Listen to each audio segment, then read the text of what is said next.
Welcome back. It's a Monday morning. You're hanging out in the break room. Rochester's Classic Rock 96.5 WCMF. How's it going, buddy? Pretty good, buddy. What's going on, female buddy? Doing good, buddy.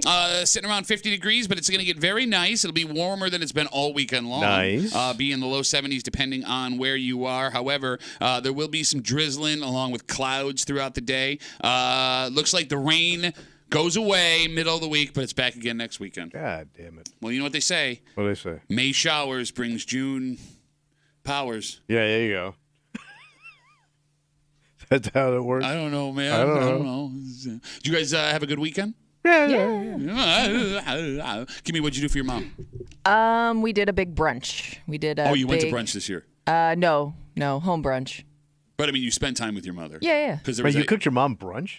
Yeah, well, so she didn't. my dad was in charge of brunch this year, and whatever my dad wants. That's Mother's Day brunch. So that means we had breakfast, pizza, and pancakes. That sounds great. Yeah, that's pretty good brunch. But I would like to point out something that Kimmy's doing here, right? Because, my dad made it. It was so silly. Normally, what kept you from jumping in there and helping? Well, I was surprised because normally he kind of lets everybody else figure it out. But this year, for some reason, he really wanted to be in charge of it. Man, I mean, because Kimmy's such a good daughter, the way that she talks. She's top notch. Well, there was that year a couple years ago. I don't know if you remember. Yeah. I took my wife. Yeah, you never bring it up much. Well, I don't know. I'm just saying. Like, I'm so great. Check me out. My dad's a goof. I'm Kimmy, best daughter in the world. I had taken my wife and my mother with my daughters out to Mother's Day brunch. And I ran into Kimmy's family. Oh, yeah, the whole crew, Yeah, almost, right? Yeah, I ran into Kimmy's mom and her dad and her brother and her brother's girlfriend at the time. I believe she was Probably, there. yeah. She was probably there. And that was it. Wait, I think we're missing some people. Oh, no, you're definitely missing somebody, but I didn't miss anybody because I didn't see Kimmy. We met them out later. Yeah. Hey, you're Wegmans. You know that after brunch thing people do. Talking about AB. Oh. We have other mothers in our lives. Uh-huh. So, I mean, you don't have a mother anymore. You got your wife, right? So you take care of her. Yeah. But you were telling me that it gets more complicated than just the wife, mother, mother-in-law situation. Well, the outer ring of mothers that show up in your life. So I'm at Wegmans. Outer ring of mothers. Yeah, but it's a there perfect is. way to put it. I have a circle of mothers I'm obligated that's in my mother ring. Okay. Right? So I go to Wegmans because I'm getting stuff for Mother's Day. My wife was out of town overnight, so my duty is to set things up for Mother's Day. See, that's how you do it, Kimmy. And I'm nailing it, bro. I'm getting everything done, the flowers, the card, the dessert, all this stuff. And I ran into a friend of ours, and when I got home, I said, I ran into so-and-so. She goes, oh, my God, they just had a little one. Did you wish her a happy Mother's Day? I said, no. She goes, why didn't you? She goes, if she's a mother, you should wish her a happy Mother's Day. I go, she's not in my circle of moms to... Why am I obligated to wish that woman Mother's Day? Why would you not wish her happy Mother's Day? I guess, on the day of, I would just say it to say it. You know what I mean? It didn't even cross my mind. Like, if I don't... Like, if I see a woman who has children that we're just friends with, or casual people, sure, I wouldn't wish them a happy Mother's Day. But you were even out shopping for Mother's Day, right? I was. Yeah.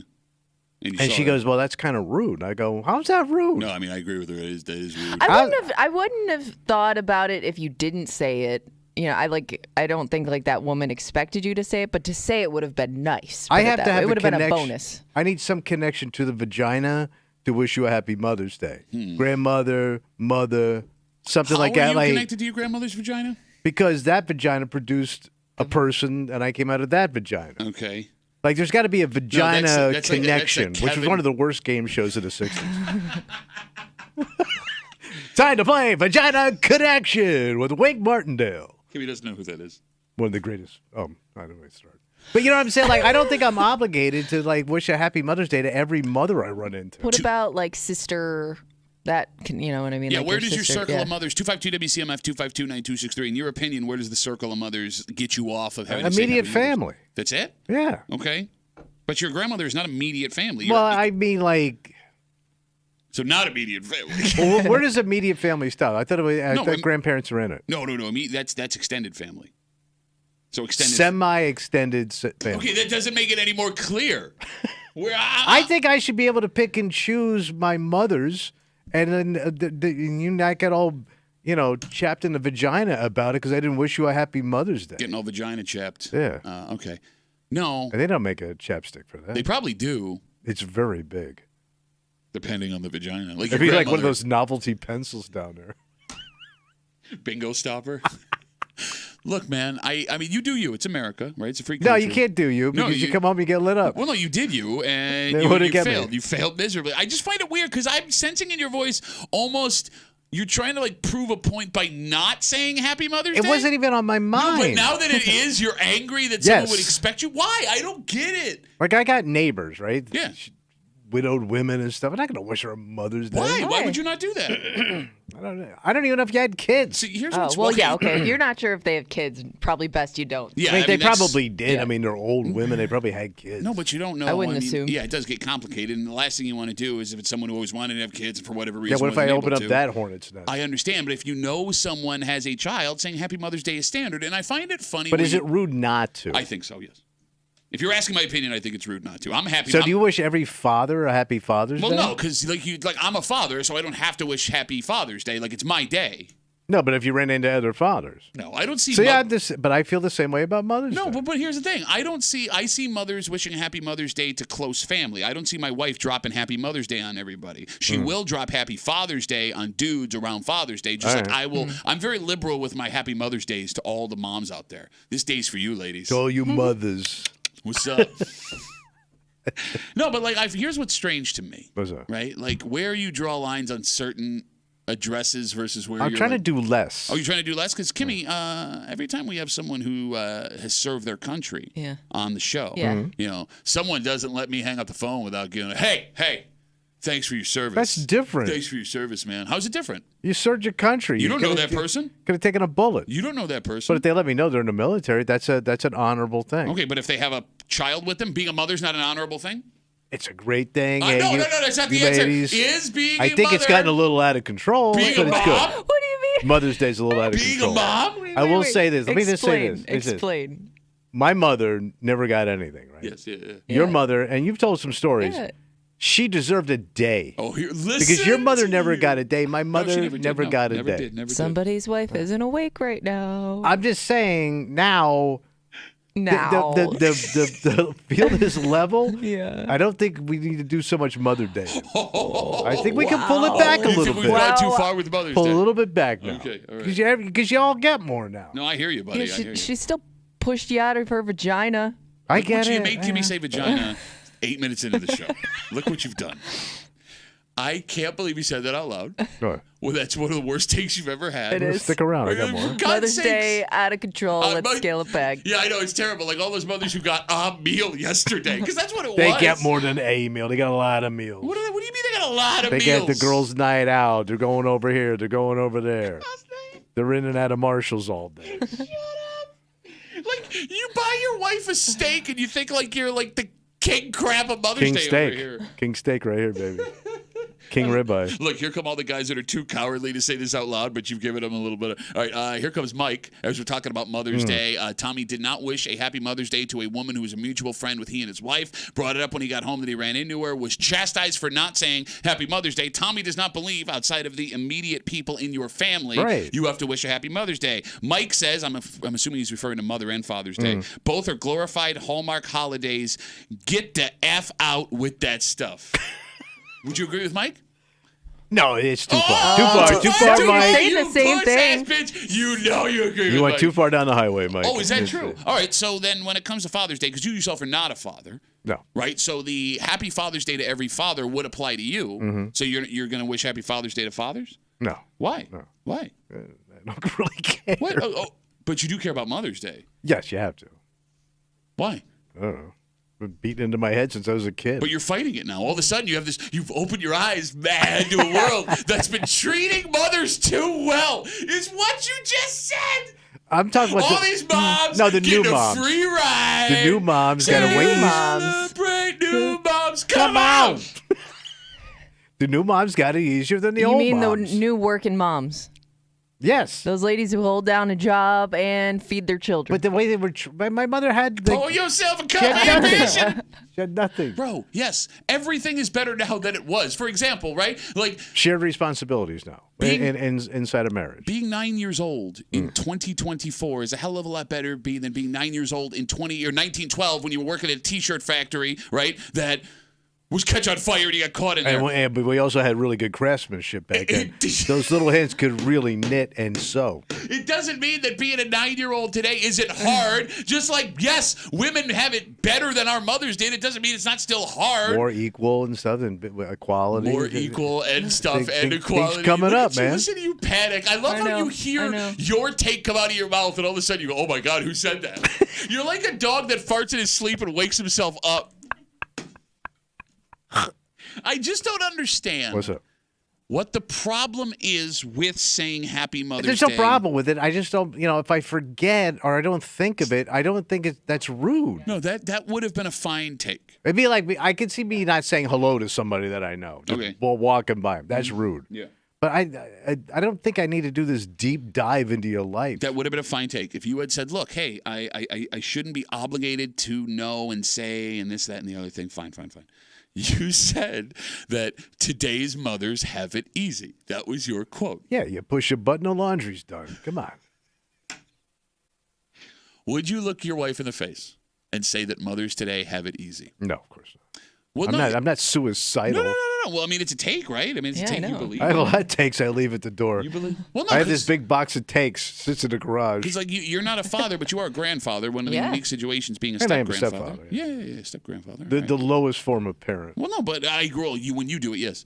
So like you're gonna go see your stepkids at some point soon, right? Yeah, They're gonna come to Rochester, Sure, and you're gonna see your stepdaughter-in-law. So it'll be perfect time for you to look her in the face, a new mom and everything. And there's one more child on the way, which is very exciting. And look her in the face and be like, man, thank God you have it easy as a mom today, not like, mothers back in the day. My mother, she had it so tough in the village. No, I'm not going to say that. Well, but it's something you believe. Yeah, but I don't talk about things I believe in. You're doing it right now. Well, joking around and now we're joking. the joking. Lady Doofus hour. Around about moms. We're just joking. It's mom jokes, guys. Having a casual conversation. Oh, is that what happened? People reacted poorly. I'm just joking. It's a joke. Time and place, it's a bro. Joke. Yeah. Time and place. It's much better to do it into an open microphone At where the 6 a.m. audio lives on forever online than to say it to somebody's face Thank once. God nobody listens.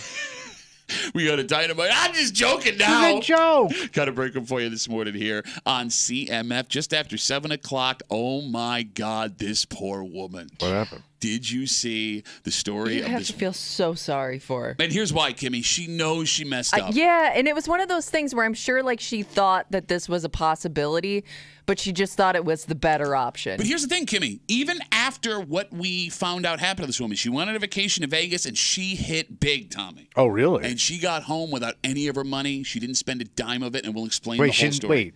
She didn't spend any money, but she didn't have any money. She's got no money, But she hit. but she hit big. She got ripped off? I'm going to tell you the story. Kimmy, even afterwards, knowing what happened, I would still think that what she did is the safest option. I mean, there was no guarantee either way. I'd be way more You know, nervous. that's what I mean. We'll tell you what happened to this poor woman. Man. And we'll get to it just after 7 o'clock here in the break room on CMF, plus a whole bunch more. But first, Tommy. Yeah. A lot of people love donuts in the morning.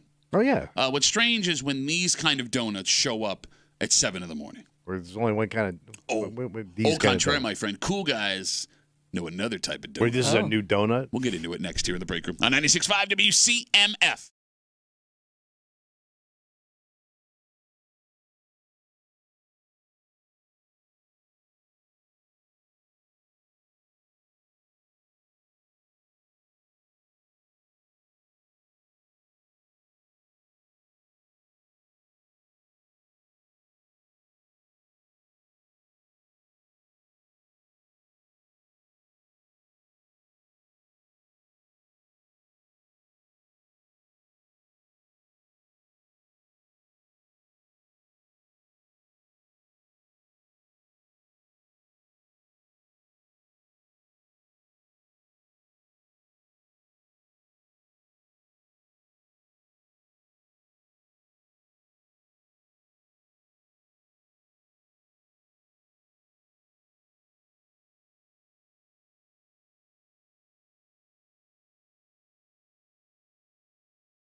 This thing Yeah. at this time, at this place, does not make any sense. What happened? Because donuts in the morning are fantastic. Well, yeah, it's the American standard. Unless, of course, it's these kind of donuts. So they got a new donut? No, this donut's existed since really the early 1900s. So it's the original donut. Oh, yeah, I guess. The fried cake. No, that's what I'm talking about. This kind of donut, Tommy, can get your ass arrested. Wait a minute. You're hanging out in the break room. Rochester's Classic Rock 96.5 WCMF just after 6:45. Big things happening at the Rochester International Airport. Well, what are we getting now? Well, it's not what we're getting, but Yeah. it's what an airline is offering and what doesn't make sense about what this airline is offering because they're not the only one doing it. And what the hell is going on in this place where so many folks from Rochester want to get there and vice versa? Oh. And we'll get to it just after 6:45 here in the break room on CMF. This story comes to us from the Stonewood Village Apartments on Myrtlewood Drive in Henrietta. Oh. Yes. Police say that between 5 and 7 a.m. on a Tuesday morning, an unknown suspect caused extensive damage to the lawn of the apartments by doing donuts. Oh. That donut. Okay, it took you, 12 minutes to figure No, out? because my head was wrapped around donuts. No, that's part of the tease, buddy. Misdirection. Look at me over here. I'm over here now. Yeah, go ahead. Go after you. Nope. They were doing donuts on Yeah. the lawn of an apartment between 5 a.m. and 7 a.m. I hope Okay. these were stupid kids. Some early morning donut in.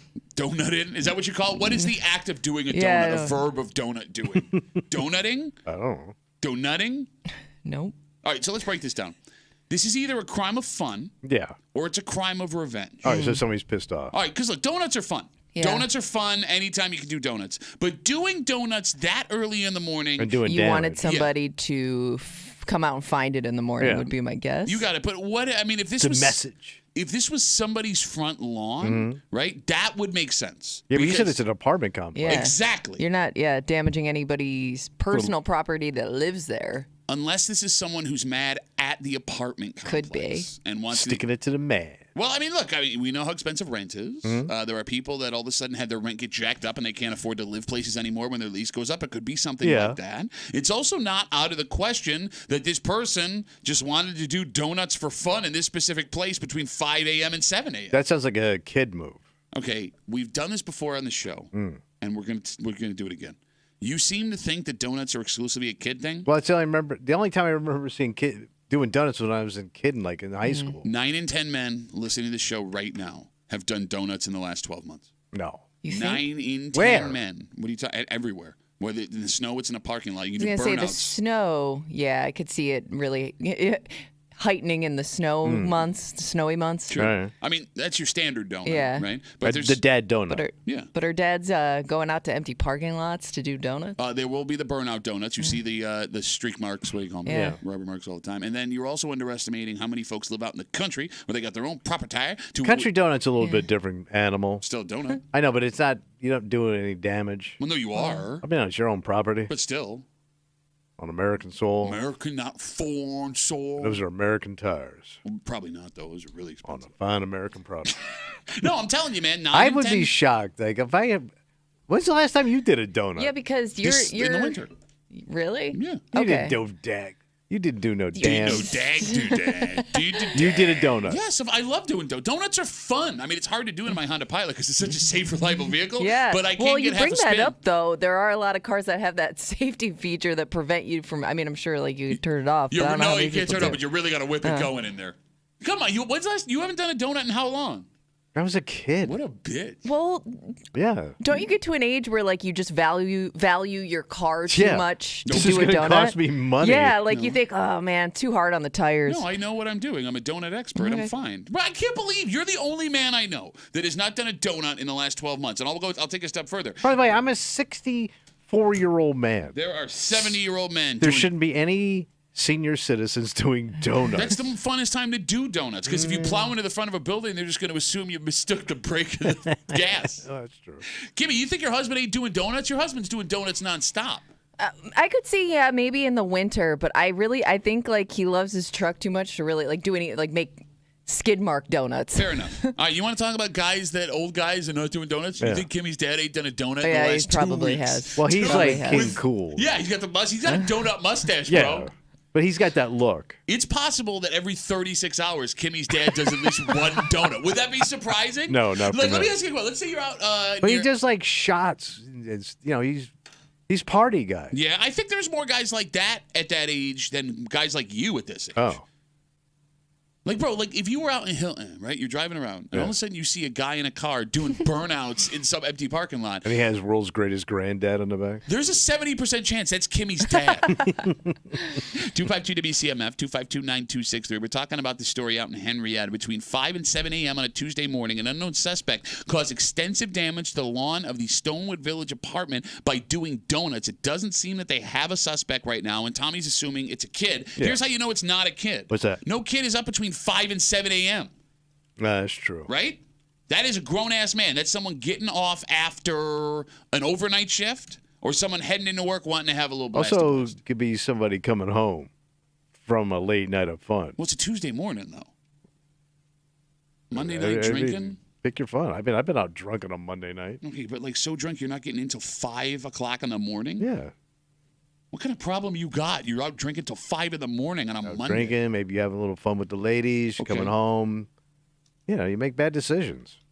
We're having this conversation about guys versus kids.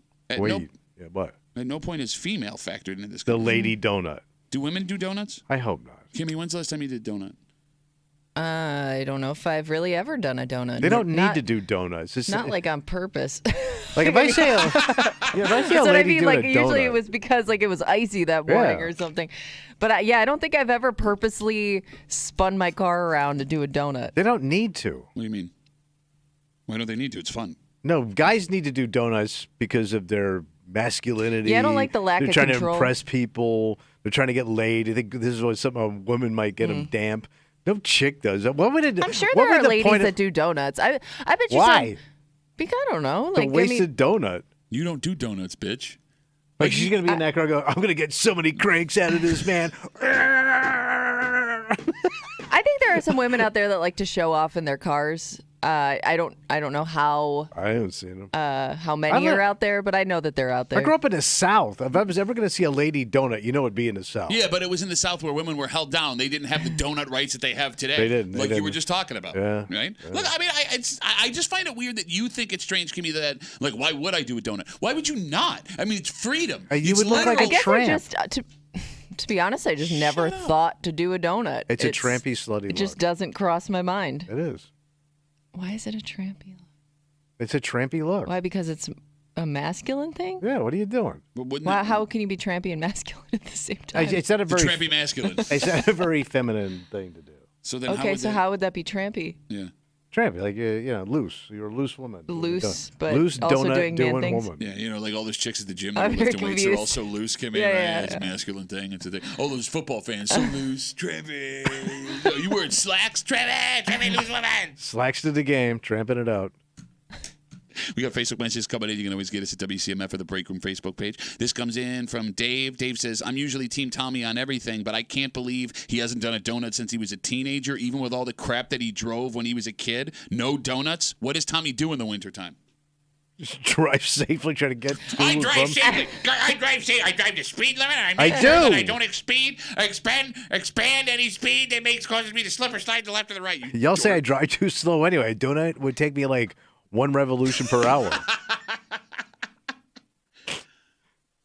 I don't get how you pass up the draw of a snow-covered parking lot. Like, it's very hard for me to do in the wintertime. Yeah. Especially if I got, like, my little ones in the car. Right? I don't like going fast. I don't like losing control. Okay.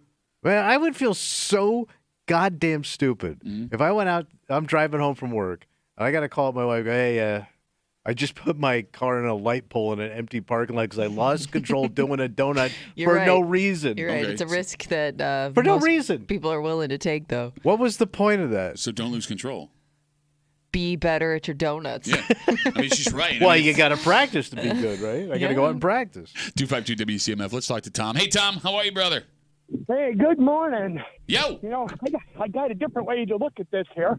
Every time my wife gets a new car, every couple of 3 years, I take her out to a parking lot and force her to do a donut. so that she gets a feel for what the car guy's on your does as side. it's sliding. He's making a great point. He forces his wife to do a donut. Yes, because she needs to She's doing a donut in tears. a donut, a duress donut. To try to get control. She's starting to enjoy it now. Yeah. See, that's all you, Kimmy. If you did one donut, you would like it. And by the way, Tom makes a great point. And men force you to do things. Eventually, you'll like it. That's the point of that conversation. That's not the point of the conversation. Take her out to a parking lot, force her to do stuff. Eventually, when she stops crying, she'll enjoy it. Well, but there's another. Tommy end of that. Donuts. What's better to do? To have a car sliding when you expect it and correct for it, or have it accidentally and now you're headed for a wall? Great point, Tom. You make a great point. Keep that walking, buddy. You're crushing it this morning. Oh, man, 4 miles so far. Attaboy. Go get him. Okay. All right, there goes Tom. No, he makes a great point. I'm going to take my wife out to a parking lot and mansplain driving to you, darling. Well, you couldn't. Let me tell you how to do it. Well, you Scottish all of a sudden. Get the Mercedes. It isn't a bad skill to learn, but I would be hesitant to go do that. Really? Because I know men that don't know what to do when the car starts sliding. My God, do you? Do you look up in the mirror every morning when you get up? Oh, my goodness, no. No, every car handles differently on a slide. He's absolutely right. I mean, I had a buddy whose dad made him go do this when he was a teenager learning to drive because he wanted him to understand how the car. I mean, I think it's a good idea. Is it even legal to do that? Probably not. Yeah. I mean, I don't know unless you own your own property and you're. But doing like it to there. go out into like an empty Xerox parking lot. No, that has to be And to illegal. teach your kid how to go into a 4-wheel drift. That has to be illegal. Yeah. But I mean, it's also probably illegal to go drive your kid around an empty like school parking lot, and people do that all the time. Yeah. I mean, it's way less dangerous, I guess, depending on how smart your kid is. All right, so the moral of the story is you ain't cool unless you do donuts. I'm out. Man. All right, well, if you want to get out, we can send you somewhere even farther than just out of this donut conversation. Where can I go? Well, apparently this is a new hot spot for folks that live in the greater Rochester area. Oh, really? Yeah, so much so that we can book you a flight right now there. Yeah, but I don't Direct. want to make all these connections. Direct, No, yeah. straight up. Straight up. All the way in. You sit down, you land, you're there. We're doing like Orlando. No. Miami. No. Vegas, baby. No, it's not Vegas either. New York? Nope. City? No. I'm running out of fancy cities. And that's just it. You're not going to guess this one if you guess for the next 3 hours. And Kimmy, it's kind of head scratching as to why all of a sudden. My brain can't make the connection there. We'll tell you where it is. Okay. We'll try and figure out what the hell the connection is. Well, is it a sunny place? Yeah, I think. I don't really know anything about it. Really? We'll get into it next here in the break room on 96.5 WCMF.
jumping on a plane, getting into some nice warm weather. Nice. And with some discount airlines that now fly out of Rochester, it is way more affordable than you think. Yeah, hit all the fun sunny spots. Well, that's just it, Tommy. There are a handful of standard places you think to get away to if you want to get out of the cold. Oh, hit the shore. And this area is not one of them. So where am I going? You're hanging out in the break room. Rochester's Classic Rock 96.5 WCMF. Just after 7 o'clock this morning, speaking of the airport, this woman had one of the luckiest days of her life. Oh, yeah, you were saying. Yeah, not only did she get a fabulous vacation, she was coming home with big time cash. Damn. She ain't got that cash no more. What happened? Well, she didn't spend it. She brought it home. Well, she had it. When she had it, now she don't have it. And she admits she made a mistake. But, Kimmy, even in the mistake that she says she made, I would still think this is the safest way to do it. Uh-oh. I agree. I mean, I think you're taking a risk multiple ways of getting it back home. We'll tell you what happened to this poor woman. Oh, man. We'll get to it just after 7 o'clock here in the break room on CMF. Tommy, are you familiar with Avelo Airlines? So that's the new airline that just showed up here, right? Yes, one of the new discount carriers that fly out of the Frederick Douglass Rochester International Airport and Awning Imposium. Is it Avelo or Avelo? I think it's Avelo. Avelo? Avelo. Are you saying it because it sounds In my village, we have a plane. It is available. No. When it is available. available? Yeah. Avelo. We only have one plane. You must book in advance. Avelo, whatever the hell they're called, Yeah. are offering one heck of a deal to get out of Rochester and into some nice weather. So you're saying to do some non-stoppers? Oh, yeah. How would you like a one-way flight down south for $77? Bro, you can't. That's impossible almost. No, it's not, because Avelo is ready to put your ass on a plane. So I for $70, I'm in Miami. 77. Well, no, it's not Miami. Okay. It's not. Well, no. I mean, there's Like other places. Orlando? No, it's not Orlando. No. Jacksonville? Nope, not Jacksonville. Avelo is going to put your ass on a plane for $77 direct to beautiful Greenville, Spartanburg, South Carolina. Man. That's so, right. If I land there, I'm only a day's drive to the beach. Kind of like now. Like, who's going to, where is it? Greenville, Spartanburg, So South I've Carolina. done comedy there. Yeah, no, I It's know. way out in the middle of nowhere. Yeah. So they called it upstate South Carolina. Yes, is that they what did. it is? I didn't Which know that I was a didn't know thing. that was a thing Sorry. until they said it. So the first flight direct for $77 to Greenville, Spartanburg, South Carolina took off last week from the Rochester International Airport. And maybe that's not your style. Maybe that's not your style. Well, good news. Yeah. Avelo has more options. More options.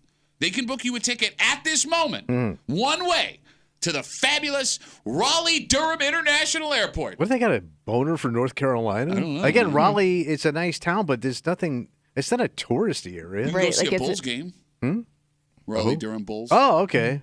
So you're not anywhere near a beach? That's what I was going to ask. Like, what would be, if you were going to drive somewhere, what would be like the closest vacation destination? Because I still think it's quite a drive to any shoreline. Anyway, but the weather's not nice most of the year. 252 WCMF 252-9263. What are we missing here? Why would folks in Rochester want cheap flights to South Carolina? Business? What business? Well, I mean, it's a big... Nunya?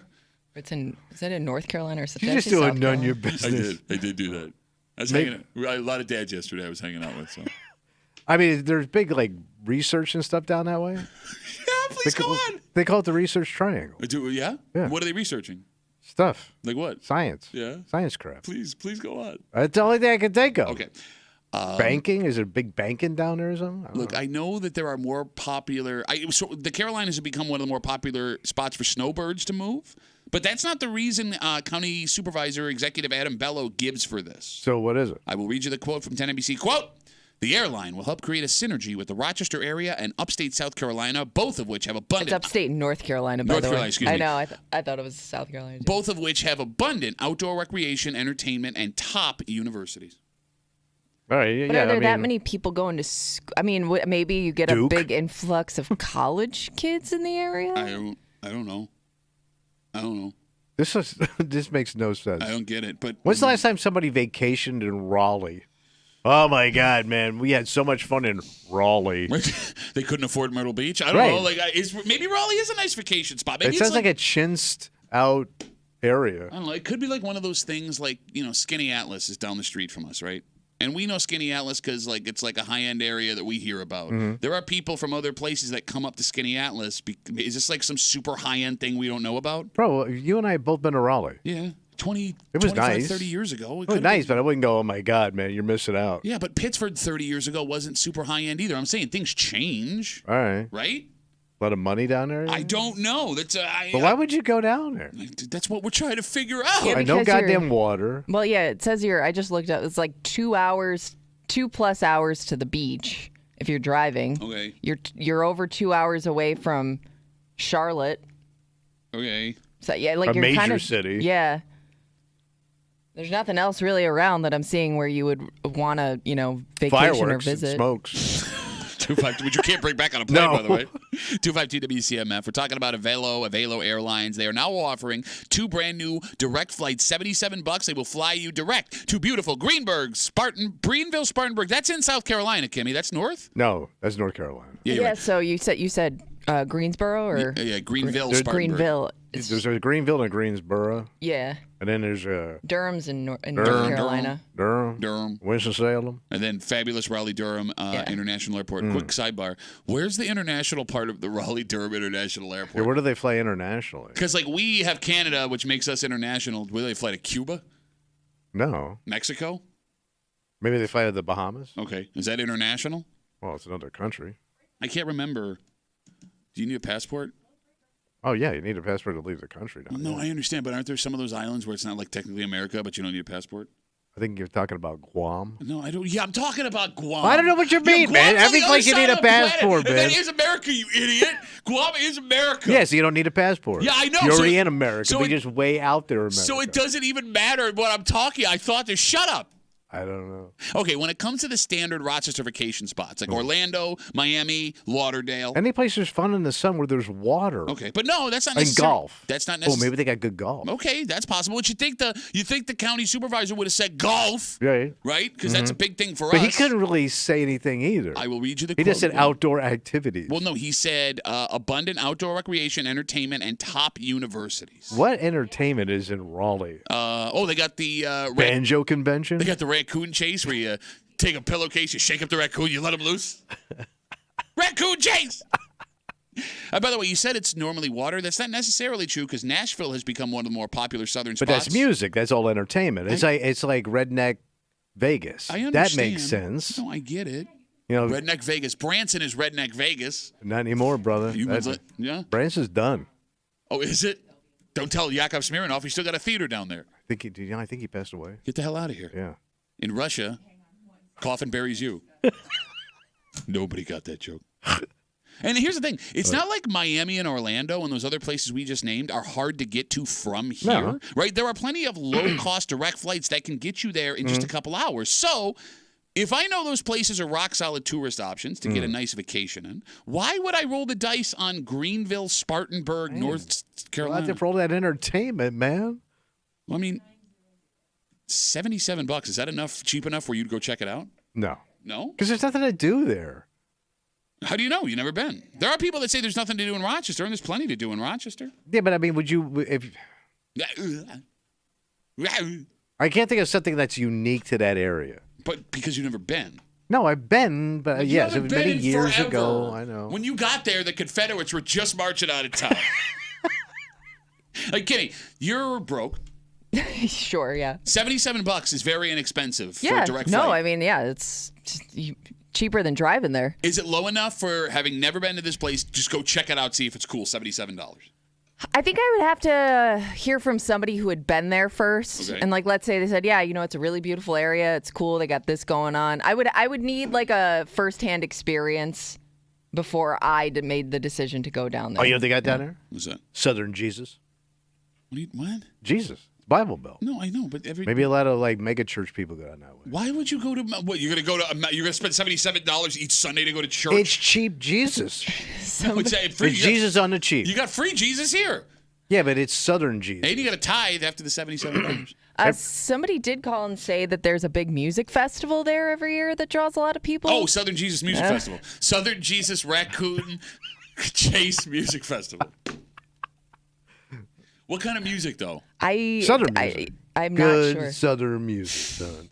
Like, okay, let me ask you this question. Let's say the Spartanburg, Greenville Chamber of Commerce, Yeah. right? They want Rochesterians to come down. All they need is like 25 to go, spend time. If they offered you a free plane ticket, but you got to pay for your hotel, would you go for the weekend? I don't think so. No, seriously? A free ticket? Would you? A free ticket, I might go. You don't even like traveling. I hate traveling, but it's But free. you're going to go to Southern Jesus Town. I do. Okay, I like traveling to small Americana. I don't like going to like big places.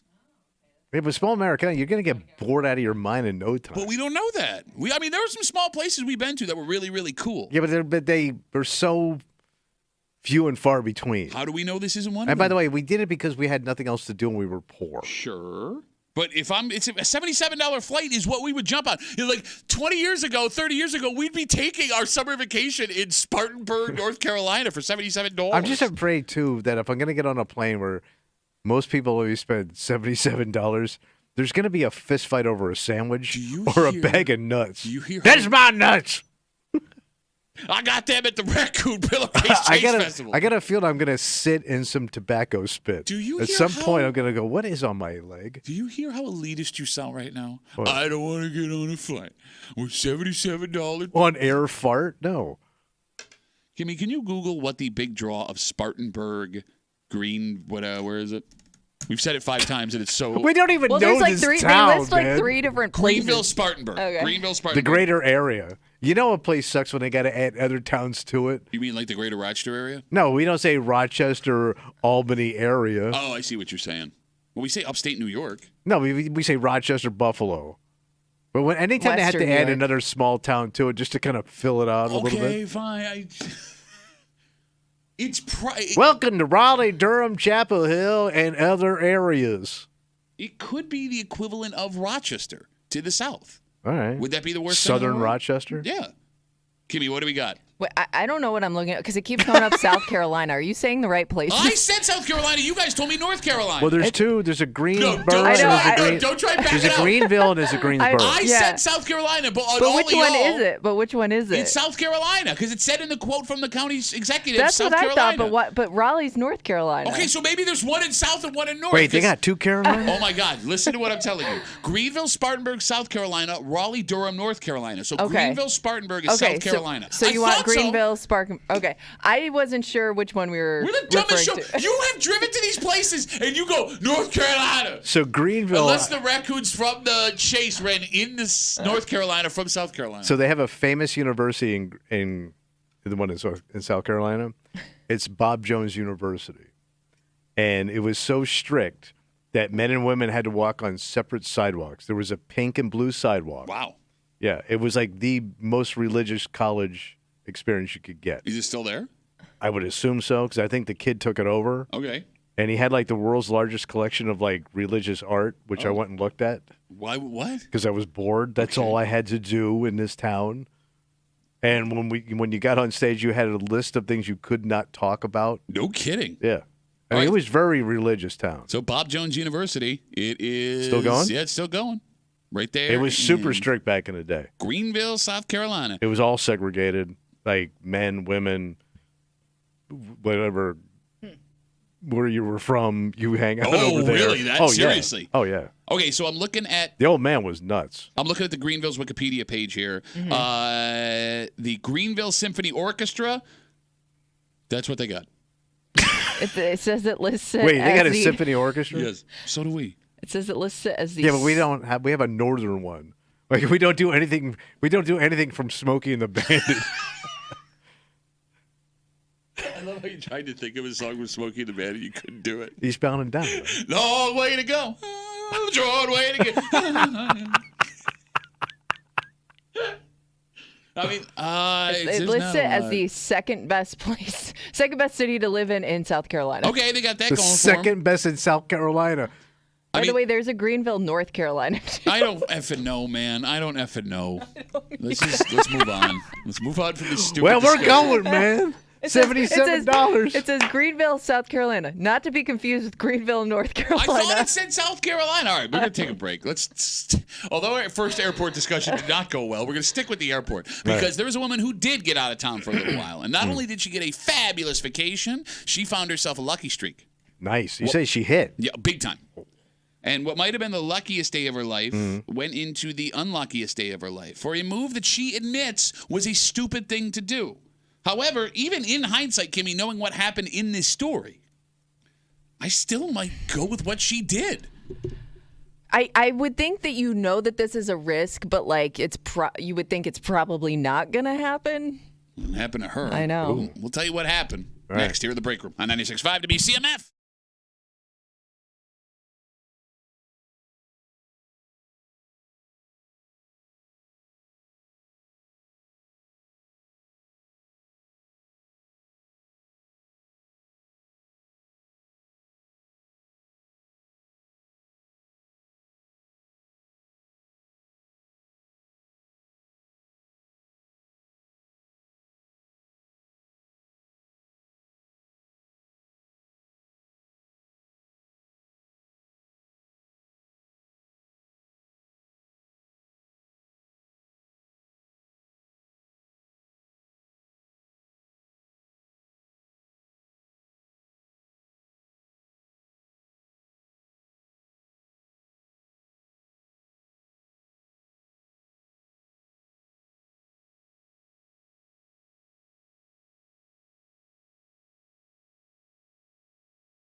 There are going to be lots of hindsight experts in this story, Tommy. Okay. And they're right. They're right. What makes this story heartbreaking is she knows they're right. And she knows she made a mistake.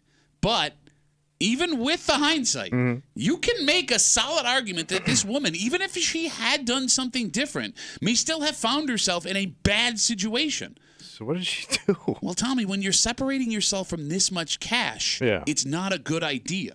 But carrying it on you could be an even worse idea. All right. You're hanging out in the break room, Rochester's Classic Rock 96.5, WCMF. Just after 7:30, there is a woman on the loose that the police are trying to find. Oh, a lady. woman who drives a high-end luxury vehicle.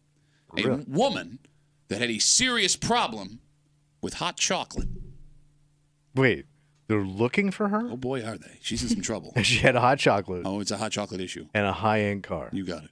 And we'll tell you the whole story just after 7:30 here in the break room on CMF. Amini Kellum, she is from Rochester, and she had one hell of a lucky vacation. What happened? While in Vegas, she hit for almost 13 grand. Lady luck, baby. At Circus Casino. Wow. And she's got the receipt to prove it. She shows it to the story on 10 NBC. Berkeley was interviewing her over there. And all that was left to do, Tommy, fabulous vacation, $13,000. Just have to get that cash home back to Rochester. But how do you get that money home, Tommy? Well, usually you would just have it sent to your bank account. Is that what you were doing? You had it sent to your bank account? Yeah. Like a dork? Well, we use the bank. You don't want to walk around with $13,000 cash? Big Players Club, baby.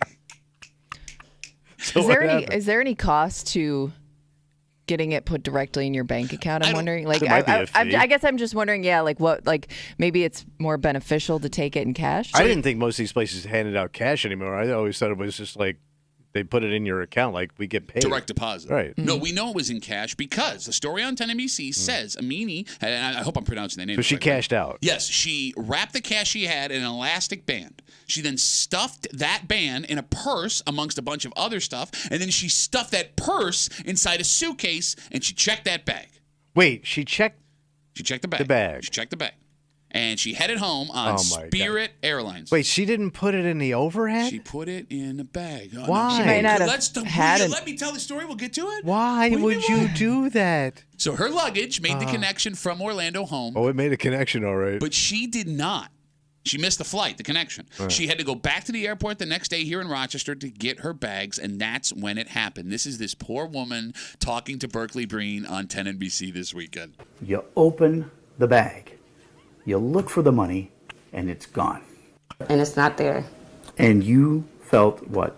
My heart just felt like how stupid can I be? Like, you put your money in there? Like, how stupid can you be? All of it's gone. Of course it's gone, man. Cash money, gone. Like, that doesn't make any sense. What she did, you're saying, doesn't make any sense? Wouldn't you just get on the plane with the cash if you're going to fly in with cash? Phone number is 252-WCMF, 252-9263. Now, I want to talk about that. I've got to give you all the details first. Spirit Airlines is doing an investigation. The Monroe County Sheriff's Department says they're investigating to see whether or not the theft happened here, but it sure feels, Tommy, like this woman is SOL. Because it's not like Spirit's going to hand her 13 grand cash and say, we're sorry. It sounds like somebody was, and grabbed it when they were handling her luggage. By the way, fun fact, $13,000 will buy you 2 actual airplanes from Spirit. It's true. All right, so it's easy to say, hey, this was dumb, as you're doing right now. I would never separate myself from that cash. Okay. Especially like you're just throwing it, hey, take it, thank you. Look, this woman admits she did something stupid, and that's the heartbreaking part. That's the worst part, to your point. Like, she's like, it was almost like she probably had some doubt in her head when she was doing it. Watching it going down that belt. Buy money. Okay, so you're telling me keeping the money on you would have been a safer move. Well, at least it's on me. I can keep an eye on it. That wouldn't make you so nervous the whole time traveling, though. $1,000! How big does a wad of cash look like? Like, how big? You're asking this room? Oh, I'm wondering, though, because maybe would it have been too difficult to carry around if you didn't have a big enough bag? I mean, if you do it in 100s, it's 130 bills, right? 10 bills, 13 times. Here we go with math. No, it's... And your money's gone. Well, no, because unless you get $13,000 bills, because it was slightly less than 13 grand, it was 12 and high, right? Yeah. So even 130 bills That's a lot of bills, man. No, but if you have some overhead bag. But she may not have had an overhead bag. Go buy one. You got 13 grand. Hit the gift shop. Get the Circus bag. Circus. Hey, got money here, baby. Is that the Irish version of Cirque du Soleil? Or no, damn it, no, I don't know, but you have $13,000. You could go get something to put it in. So here's what you're not thinking. A purse with a big money sign on it. Because I got money. 252 WCMF. How do you get 13 grand home through the airport? There is a number that you are not allowed to fly with. That's what I was wondering. Yes. I thought with inflation it went up. Okay, I don't know if you're not allowed to fly or you have to fill out like a serious amount of paperwork. I always thought that number was $10,000. I think it was at one time. Kimmy, can you Google what that number is now? Because if that's the case, she may not have had a choice. But they would have to also. Well, could they confiscate it in your, like your checked bag too? Like, can you not fly at all with that much cash? Or you just had to declare it. That's all. Yes, all you have to do is you say. You're just declaring that you have this much money on you. But there's like a bunch of like paperwork and stuff you have to fill out. But she could have done that. I don't legally know. And flown home with her money. So if you're flying domestically, there is no limit to the amount of cash you can carry on you. Seriously? It's only if you're flying internationally. I mean, I'm not that pro. you have to declare. I'm not pro a bunch of laws, but there probably should be a limit on how much straight cash you can fly with domestically. Why? It doesn't make any sense anyway. 100 grand? That's not a little suspicious. Well, I'm trying to complete a drug deal. It does say if you are found flying with a large amount of cash, TSA officers may question you as to why you have it. Ooh. But that doesn't say it's illegal. I am rich. All right. That's why I have it. 252 WCMF, 252-9263. How much money are you comfortable having on your person? Most you would. Like, what's the most money you've had on you at once ever? God, a couple grand. Okay, so $3,000-$4,000. Yeah. And you were totally cool having it on your body. Yeah, of course, mind. exactly. But it's all I had. Okay, how do you know this isn't all this woman has, man? But it's free money. I would look at it differently if I won money. I'm very cavalier if I find money or somebody gives me money like that. Like if I just won a bunch of money. Yeah. To me, it's not even really money. It's like fun. Okay. Like I got 2 pockets of fun. Hey, idiot. And 2 thumbs up. Because we gonna ride high today. Baby. All right, let me ask you a question. If you're gonna Vegas. If you're gonna keep it on your person, where are you keeping it? If I was gonna travel? Yeah. You're going through the airports because she's going from Vegas to Orlando back to Rochester. I mean, I would have it in an overhead bed. I wouldn't check it. I would take it with me. Okay, so think about this, smart guy. Because like if you're one thing, it's forgetful. Because like the amount of times, like I like to forget this, or like I don't know, like the amount of times you've left your coffee in your car the last 3 weeks. God damn it! I'm not gonna forget 13G, bro. If you buy a new bag that you weren't carrying with you, like you suggested, you're gonna leave that bag behind. And by the way, I just put it right under the seat in front of me. There it is. I keep an eye on it the whole time. Yeah, unless you forget it's there because you kicked it underneath the seat. Bro, I'm telling you, man, the smart thing to do here is to put the money in the check bag. They're going to steal it, man. They're going to steal it. Think about this, man. If you're a baggage handler in Vegas, think of all the cash that's coming through that airport, man. That's a good point. That's a good point. Like, you're such a target. Ooh, I didn't even think about that. It's Cash Town, man. Cash Town. Full of suckers and wannabes. See, my fear is also not even so much that the cash gets stolen, but like, what if your bag just gets lost, right? The fear of not knowing where it is. That's another great point, because like if I'm one of these workers, I don't even steal the money. I just destroy the bag, take the cash. You're like, oh, we lost your bag. Sorry. Yeah. What was in it? I mean, it's happened to people. It's not out of the question. 252 WCMF, 252-9263. We were talking about this woman from Rochester, this poor woman. She goes on a vacation to Las Vegas. She hits big at Circus, the casino. $13,000. And she cashed out, which I didn't even think that was a thing anymore. Let me tell you, like, the worst financial human being that's ever existed tried to give hindsight advice to this poor woman. Just put it in my bank. Okay. Let me just recap the story. I'm sorry. So she wins this money, almost $13,000. She says she took the money. She wrapped it in rubber bands. She then stuffed it in a purse amongst a bunch of other stuff. She stuffed that purse in a suitcase. She checked the bag. She gets home. The bag was actually waiting for her the next day here in Rochester. She opens up the bag and no money. Yeah. Somebody took the money. You were saying, Kitty, I'm sorry. I mean, you say you would want to put it in your bank, but wouldn't like that amount, especially like, wouldn't you want to see it? I guess, but like, especially if you still had some time left in Vegas, like, wouldn't you want to see that cash firsthand? Then I'm blowing it. I mean, I'm not taking it home. If I got cash in Vegas, it ain't coming home with me. I'm going to piss it away. It's the capital of bad choices. Like, I want to physically see what that, almost 13 grand looks like. I'm with you. But there's a couple of things that you guys are assuming here that you shouldn't assume. What's that? Phone number is 252-WCMF, 252-9263. Because, again, there's a bunch of people writing like you guys are saying, why not just put it in the bank? Right. We're assuming, one, that she has a bank account, which may not be the case. She's got a bank account. Bro, there are lots of people with How bank does she accounts. travel with no bank account? You can load money onto cards. How does she have? You can't have a credit card without a bank account. Yes, you can. So what is it attached to? Let me explain it to you. Attached to. Because you forget. You forget that I was not legally allowed to use a bank account? Yeah, but you weren't illegally allowed to do a lot of things like tell jokes. He's on fire this morning. You're trying to make so she's busted. No bank, no, I'm not but saying. She went to Vegas, hit for 13 G's, but you don't have a bank to put it in. Can I explain? Right. Can I explain? Right. There are people that don't trust banks. And part of the way is it's Sicilian. You should understand that 100%. You can go to a gas station, you can buy one of those prepaid cards, and you hand cash to the gas station attendant who then puts the money on the card. That way you can... Cash card. Yes, pay bills that are only payable via credit card. There's also ones that can belong to you where you can do the exact same thing. It's possible she has that. It's also possible that she belongs to a local credit union as her bank account, in which case I don't believe you'd be able to enter that cash into your account until you were physically here in town. So shut up. Well, all right, but they could have issued her a cashier's check, right? Okay. I don't know. That's I don't safe. know how it works. But to take straight cash and then hand it off and not even keep an eye on it, you can't feel that sorry for her. How do you not feel sorry for her? How do you not? Because that's just a dumb move, man. Like, there was so many other options for you, and you chose literally the worst one you could think of. No, the worst option would have been spending the money to see you do comedy in Vegas. This is the second worst option. He never did comedy in Vegas. No, he did. It was off the strip. Yeah, where was it? I don't know. Boulder, Denver. Pick a city away from Vegas. I was going one way, and you knocked me sideways, and I lost it, you dick. 252-WCMF. Turns out there is a woman we have on the air who's been in this situation before. All right. Let's talk to JC. She's on CMF. Hey, JC. Hi. What's up? Well, I went to Vegas and I won 15 grand and brought it back on a flight. Okay. In my carry-on on purse. Okay. Describe to me the experience of having $15,000 in your purse walking around the airport you had to walk. You had to be nervous out of your mind.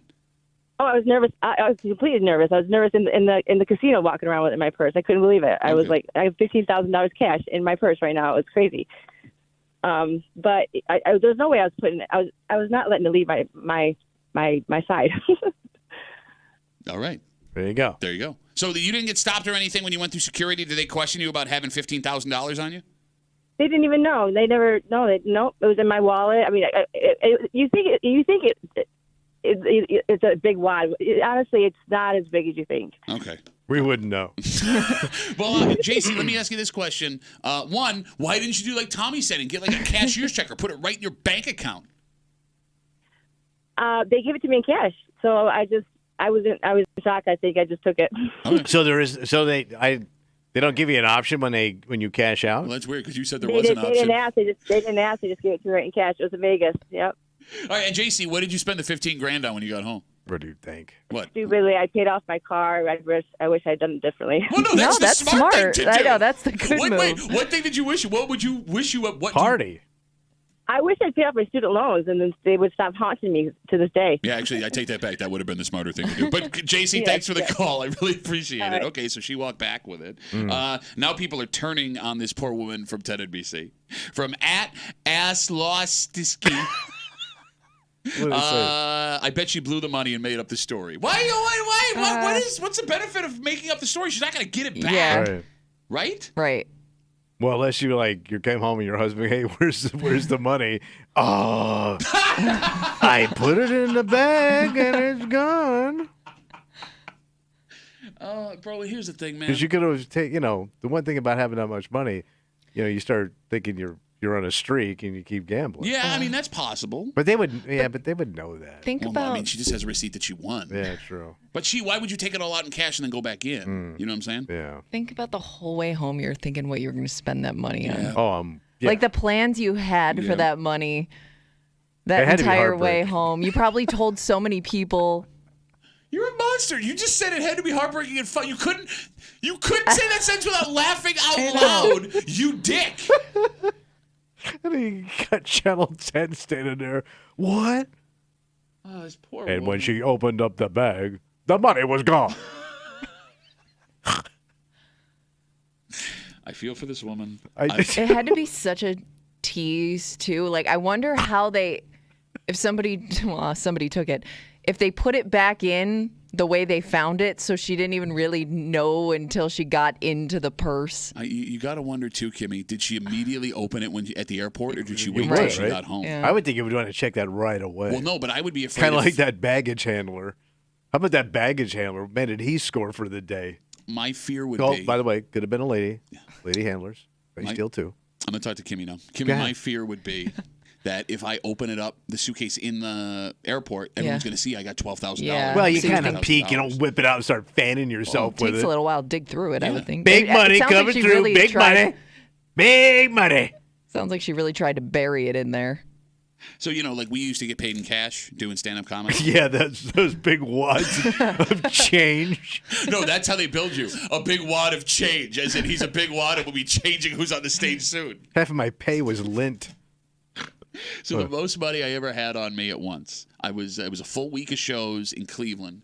It was $1,200. Damn. And I was like 18 years old, 17, 18 years old. I'd never seen this much money before in my life, and I'm all excited. What I didn't think about is, they paid you in cash back then, right, straight up. So it's all in hundreds, and I had to take the train back from Cleveland. Yeah, but that's a very safe way to travel. Nobody's sketchy on a train. Bro, I sat in You're that going to chair. hit every prison town. I sat in that chair. Yeah. It was rolled into a bill. Yeah. And I had my hand on it in my pocket. I did not move the entire trip there. And then I didn't even think about getting off the train. You know what I'm saying? Oh, yeah. Here in Rochester? Yeah. And Nice people.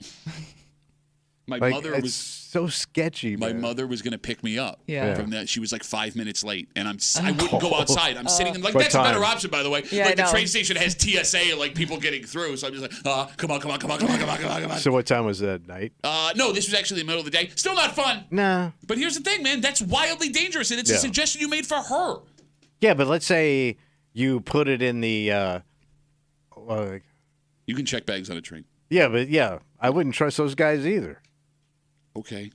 Look, the bottom line is, if Don't somebody trust nobody. if somebody finds out that you have money, whether on you or in a bag, and they want it, they're gonna get it. I understand. So it's better if they take it out of my bag. It sucks losing it than out of my ass. Yeah, I said it.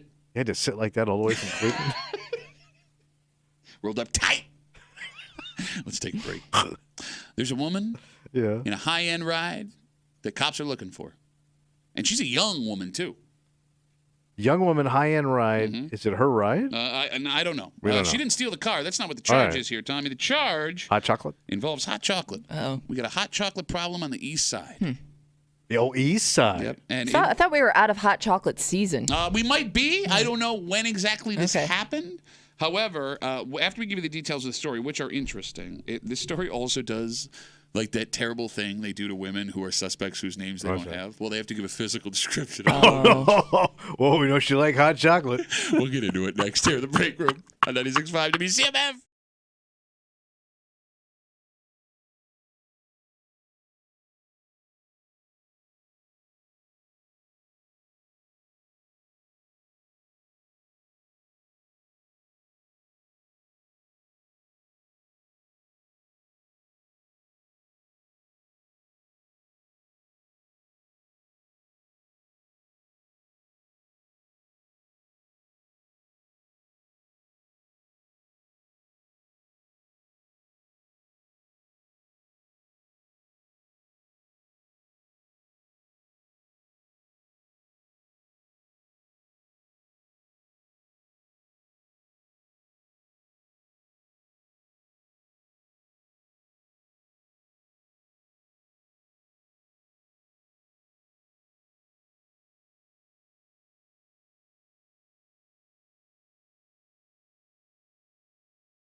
They say the customer is always right. That's how you do business. But we know that's not always the case. What happened?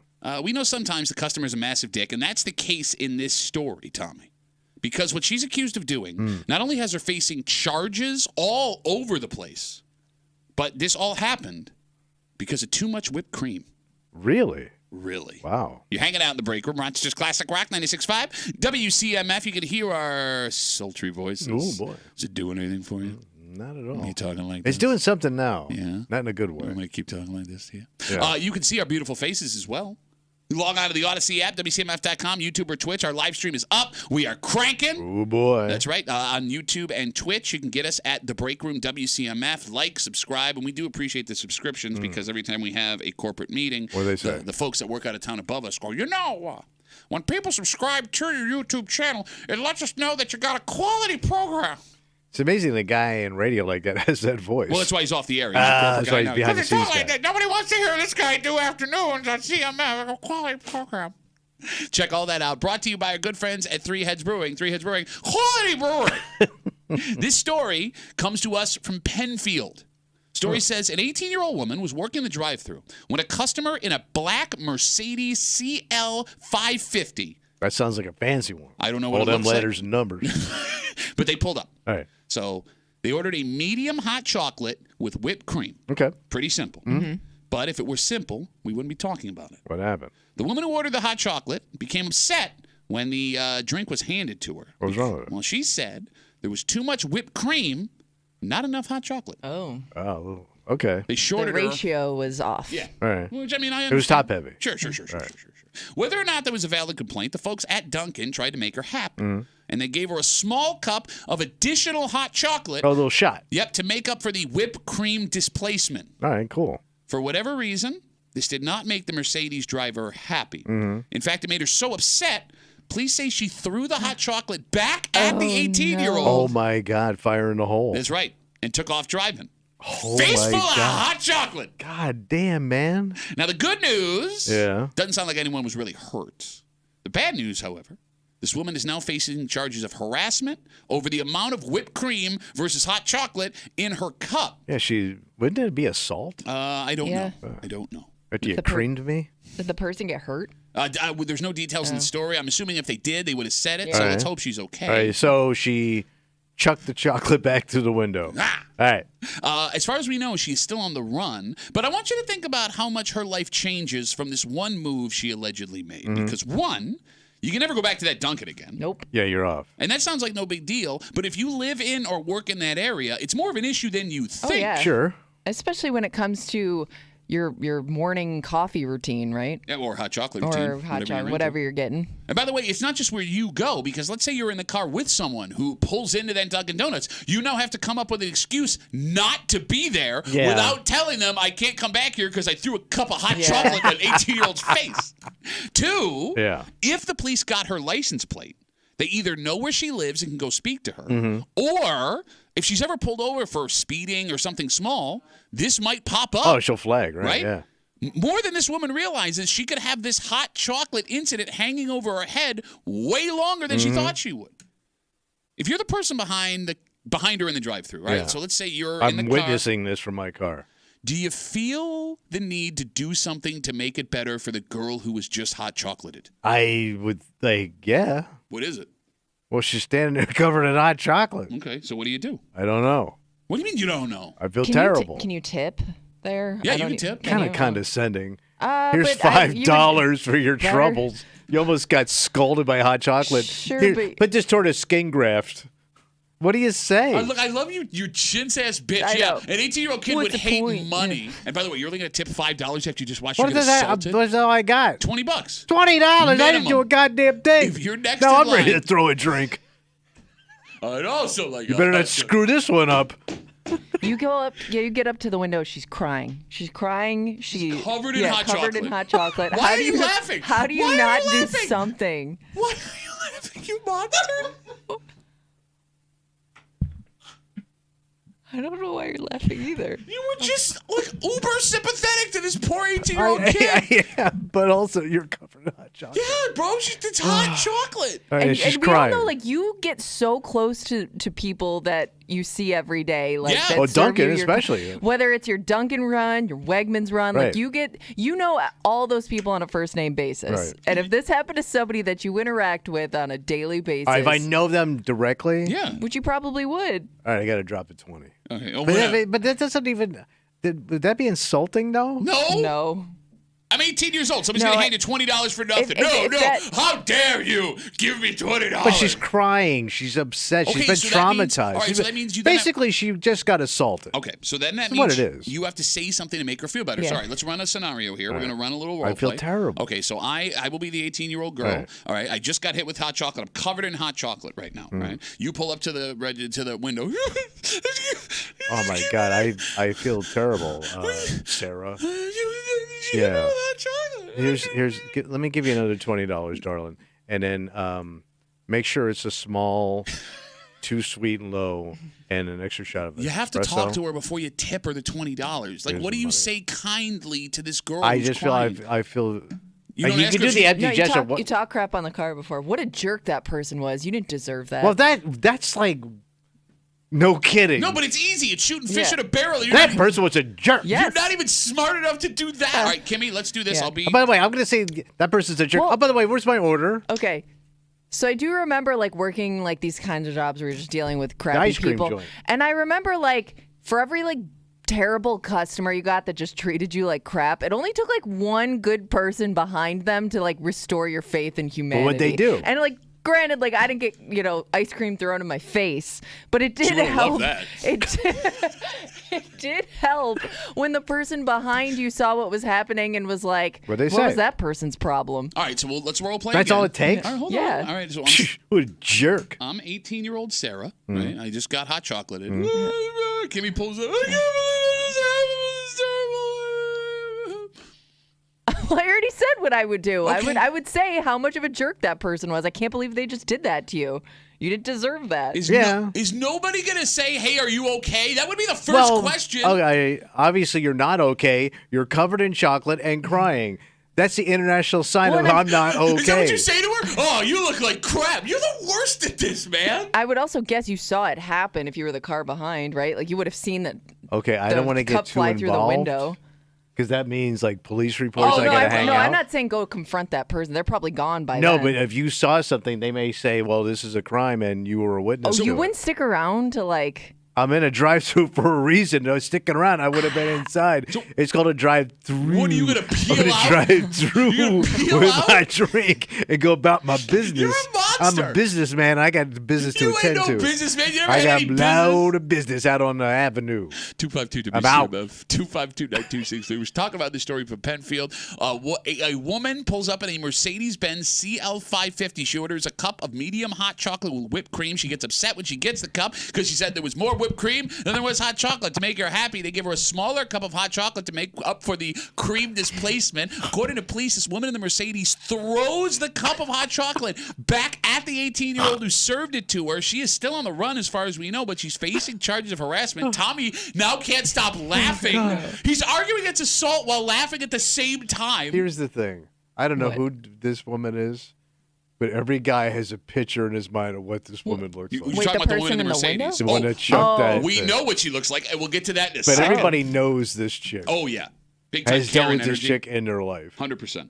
252 WCMF. We'll get to the description in a second because we actually have a physical Oh, description. all right. Well, that would help. Yep, but Austin's on CMF. Hey, Austin, how are you, buddy? What up, guys? So incidents like this are the reason why we have not been visited by alien races, I believe. There's Because just they no want more hot humanity- chocolate and less whipped cream?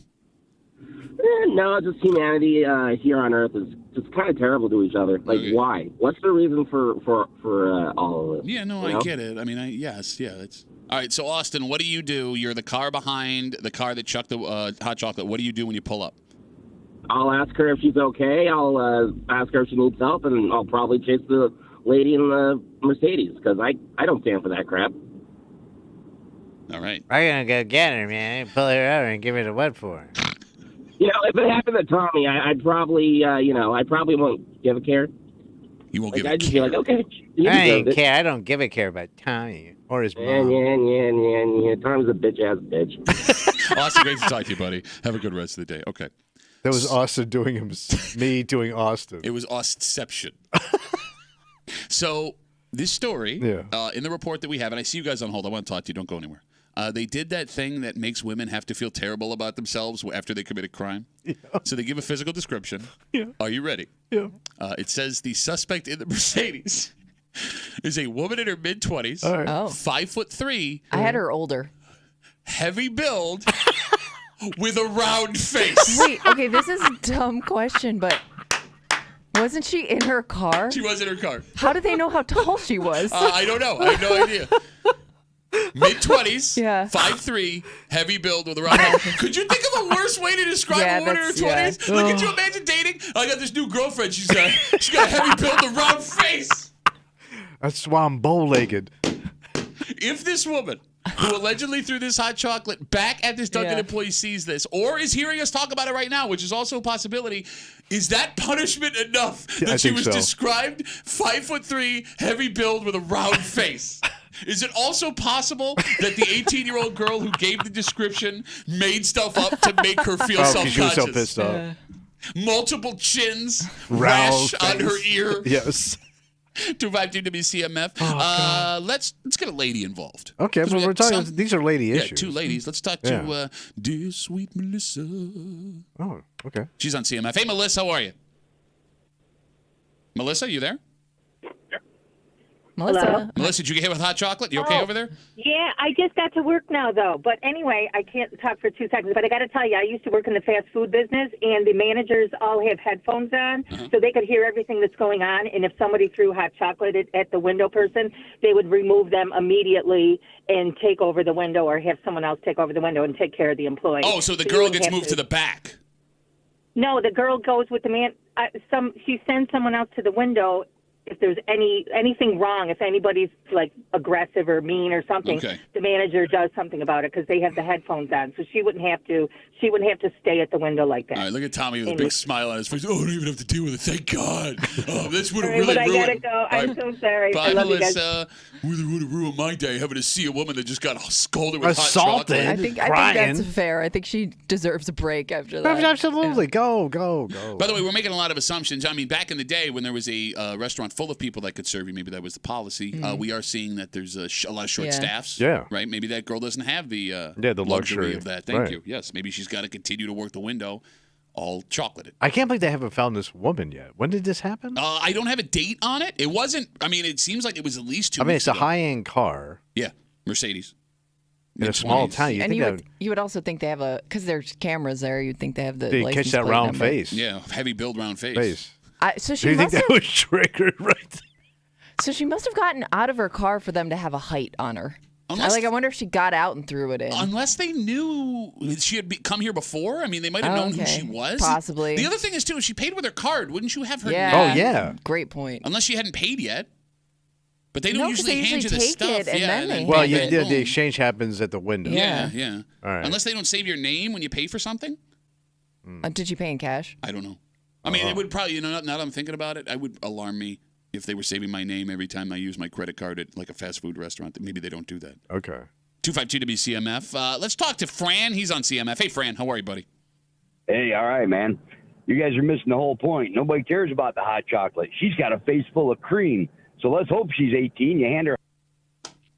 This is why we can't have nice things. Nope. No more Fran calls. We got as soon as he spoke, I knew what was coming. Yep. Like, we couldn't have more funny things in the story. And thank God this girl is okay, right? Like, you have hot chocolate launched. You have the fact that you don't know what to say on the back end there. You have a 5'3" woman described as having a heavy build and a round face driving on the run. Right? And that's where. All right. Look, I'm not advising throwing hot chocolate. No, at it's a face. terrible thing. But if I had to throw hot chocolate at someone's face right now, I think I know who it would be. Okay. Let's take a break. Right. Big old weekend this weekend, buddy. Coming up, or we ever? No, we just passed it. I mean, we had Mother's Day on Sunday. Right. That was really nice. The Amerks played Friday night. We'll talk about that later in the show. It didn't go so well. But there was a surprise event? Friday and Saturday night. And Oh, Jesus Christ. Something that someone in this room I apparently. sure did. Wow, what a nerd. You had the nerdiest social media weekend of all time. I did. I really did. You saw it. She's becoming an old man. Bro, and Yes. here's the thing. We're like the only two people in Rochester that didn't go see it. And we already had the big event happen. Well, yeah, but that was kind of a dud. This one wasn't. It is funny, right? The thing we planned for Right. kind of fizzled out. This, we'll get into it next here in the break room on 96.5 WCMF.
Did you know this was happening? I saw it after the fact. Okay, me too. Like, how were we not alerted to any of this stuff? Okay, you know what? I guess we were alerted because, Tommy, we seem to be the only two people in Rochester that did not go somewhere and witness this on Friday night. But you have to be out and about pretty late, right? Well, yeah, somebody in this room made a point to go somewhere far from where she lives to take in the celestial dance that was Friday evening. Really? I did. You're hanging out the break room, Rochester's Classic Rock 96.5, WCMF. We'll jump right into it. Kimmy had what might be the dorkiest weekend of all time. Yeah, no kidding, man. First off, your husband sent me videos of you guys combing cows. Yeah, we did. We went and pet cows. It was a blast. You don't have any kids? No. No. You as two grown people. Don't you kind of want to pet a cow? No, but see, I have kids, so I can go do that. You don't have kids, therefore you are not allowed. You don't need to have kids to By pet the way, a cow. I don't want to smell like a cow when I'm done. You would want to pet this cow. But don't they smell? No, I mean, it smells like a farm. It's not that like... stinks. Farms smell like ass. Yeah, but that comes with the territory of petting farm animals. But past the cow petting, Friday night, Kimmy was one of the thousands of Rochesterians. Where did you end up going to witness this? So I went down to like Seabreeze, that little area down there. Okay. Well, you drove just for the sole purpose. Yeah, so I like you guys, I didn't know it was happening I'm until gonna go look at the sky. Until like later in the day, I was following Stacey Pension from Channel 10, and she was like, "Hey, if you're gonna go now." And this was like at like 9:30ish, I think, on Friday night. And so I was looking around, I was like, "Well, we got nothing else to do. Let's go take a drive." Obviously, you're watching the news on Friday night. I saw it on Twitter. Waiting for Stacey Benjamin to give you the go-ahead. Hey, look, if anyone's going to criticize anybody for news, watch I know, it. and I saw it but on I'm Twitter. of news age. So here's the thing. Anyways, I was following along all the Following meteorologists. orders from Channel 10. Yep. The Northern Lights made an appearance in Rochester. It's because of what, a solar storm that's happening? Something like that. I mean, they tried to explain it to you, but it was very confusing. They had every doofus with a degree on the news the next day trying to break this thing down. That would be who you trust to explain it to you. I don't know what the hell they're talking about. So a couple of things are funny here with the Northern Lights. Because again, Tommy, I think you and I were the only person. I've never seen them. Well, neither have I. They're normally only visible in like Alaska and Iceland. We live in the north. I've never seen them. Did you say we live in the north? I've never seen them. Yeah, you should be able to see the Northern Lights of it in the north. Well, you had 3 shots at it, right? Friday, Saturday, and Sunday. Yeah, apparently it was going on all weekend. So first off, this came out of nowhere, right? Like, Kimmy, you said even Friday you didn't realize until later in the day. So even when I went down there really weren't that many people around. Like there were like the guys with the like their cameras on like the tripods. So I'm like, I'll go stand where they're standing. They're waiting with cameras? Yeah, they had gotten down there super early, I think. And this is a bigger deal than you realize. By the time I left, apparently. Which was probably around 10:30, all the parking lots were completely full. There was like a cop down there directing traffic, and there was a huge influx of people coming in. Like I couldn't believe how many people were just flocking to the lake once they saw they must have saw pictures of the lights and made the move. The pictures were remarkable. Like it's nothing I'd ever seen before. So how about we're laying in bed Friday night, my wife and I, and I got my CPAP mask on, and I'm in my iceberg for my shoulder. Yeah. And she goes, "Oh my God, the Northern Lights." And she goes, "Oh, did you know this was happening?" And I'm like, "No, I didn't know." And she goes, "Let's go out on the deck and look." And like I bet you could have seen it because it's pretty dark in your neighborhood. I don't know because I have this rule that once the CPAP mask is on, I'm you not didn't even getting go out of bed. outside. Once I'm in bed, I'm done. Yeah, she went out. I don't care what's happening. You didn't like look out the window at least? I don't care if the second coming's coming. I'm hanging out in my bed. You're a sky nerd. You didn't think you didn't have a little bit of FOMO? Nah. I did have FOMO. I wish I would. I'm not driving anywhere. Yeah. Well, no, I mean, it's the other funny thing, too. This is the second major celestial event in as many months in Rochester. The eclipse had years of planning only for the clouds to ruin it for everybody. This had no hype at all, and it was amazing. And it was being like every thing on social media all day Saturday was just pictures of these Northern Lights. But what I do find interesting is, we had the benefit with the eclipse being planned months and years in advance. Ahead of time. Every scientific detail we wanted to know about the eclipse, we got. I don't know what the Northern Lights actually are. Do any of you? I was trying to. I mean, there were so many like graphics and they're always green. Charts put out about the Northern Lights all weekend, and I was trying to understand it because it's like they paint it as a warning. It sounds alarming if you don't know that they're talking about the Northern Lights. It's like, warning, G5 storm. I don't know what that means, but it means that you get better lights, I guess. We don't know what any of this means and why it was here. Solar flares, that's what causes it. But I'm glad if my sister was here, she could explain it all to you through the vision of her religion. Oh. Is this a religious thing? No, but like anytime things in the sky, you know what that means. Sure. There's groups of men kissing. Well, look, I mean, I guess if there were groups it's of men. God. If God was going to be upset about groups of men kissing, it would be like a fluorescent green and purple. Right? Yeah, I mean, that makes the most sense. A tapestry. 252 WCMF 252-9263. We're talking about the Northern Lights showing up in Rochester over the weekend. Kimmy drove her ass down to Seabreeze with her husband. Your husband went with you? No, he was at a buddy's birthday. Wait, you went by yourself? I did. Alone? Yeah. You're trying to get murdered? No, I brought the dog. We went down and sat on like the beachy area. Wait, you went by yourself with your dog? Yep. Now you're a huge dork. You're a weirdo. I was like, there's nothing else going on. What are you building in your basement? So you're petting cows and solo going to the beach at night to watch the Northern Lights. I'm glad That's I did. Shocking. I mean, I am jealous that I didn't get to go see it in person. Really? Yeah, you're not? Could have hooked you up with my buddy, man. Give you a ride. Yeah, by the way, if you were going by yourself, thanks for the call. Well, you're a little bit out of the way. Well, I would have met you there. Oh, you wanted me to You would have... Driving all the way up there looking at the guy. I was going to say, you were not going to the lake at 9:30 on a Friday. My FOMO after the fact says I would have met you. I definitely would not have met you there. No. But no, I think my wife is pissed at me because I was, for some reason, I don't know if this happens in your house too. I'm supposed to know everything that's happening.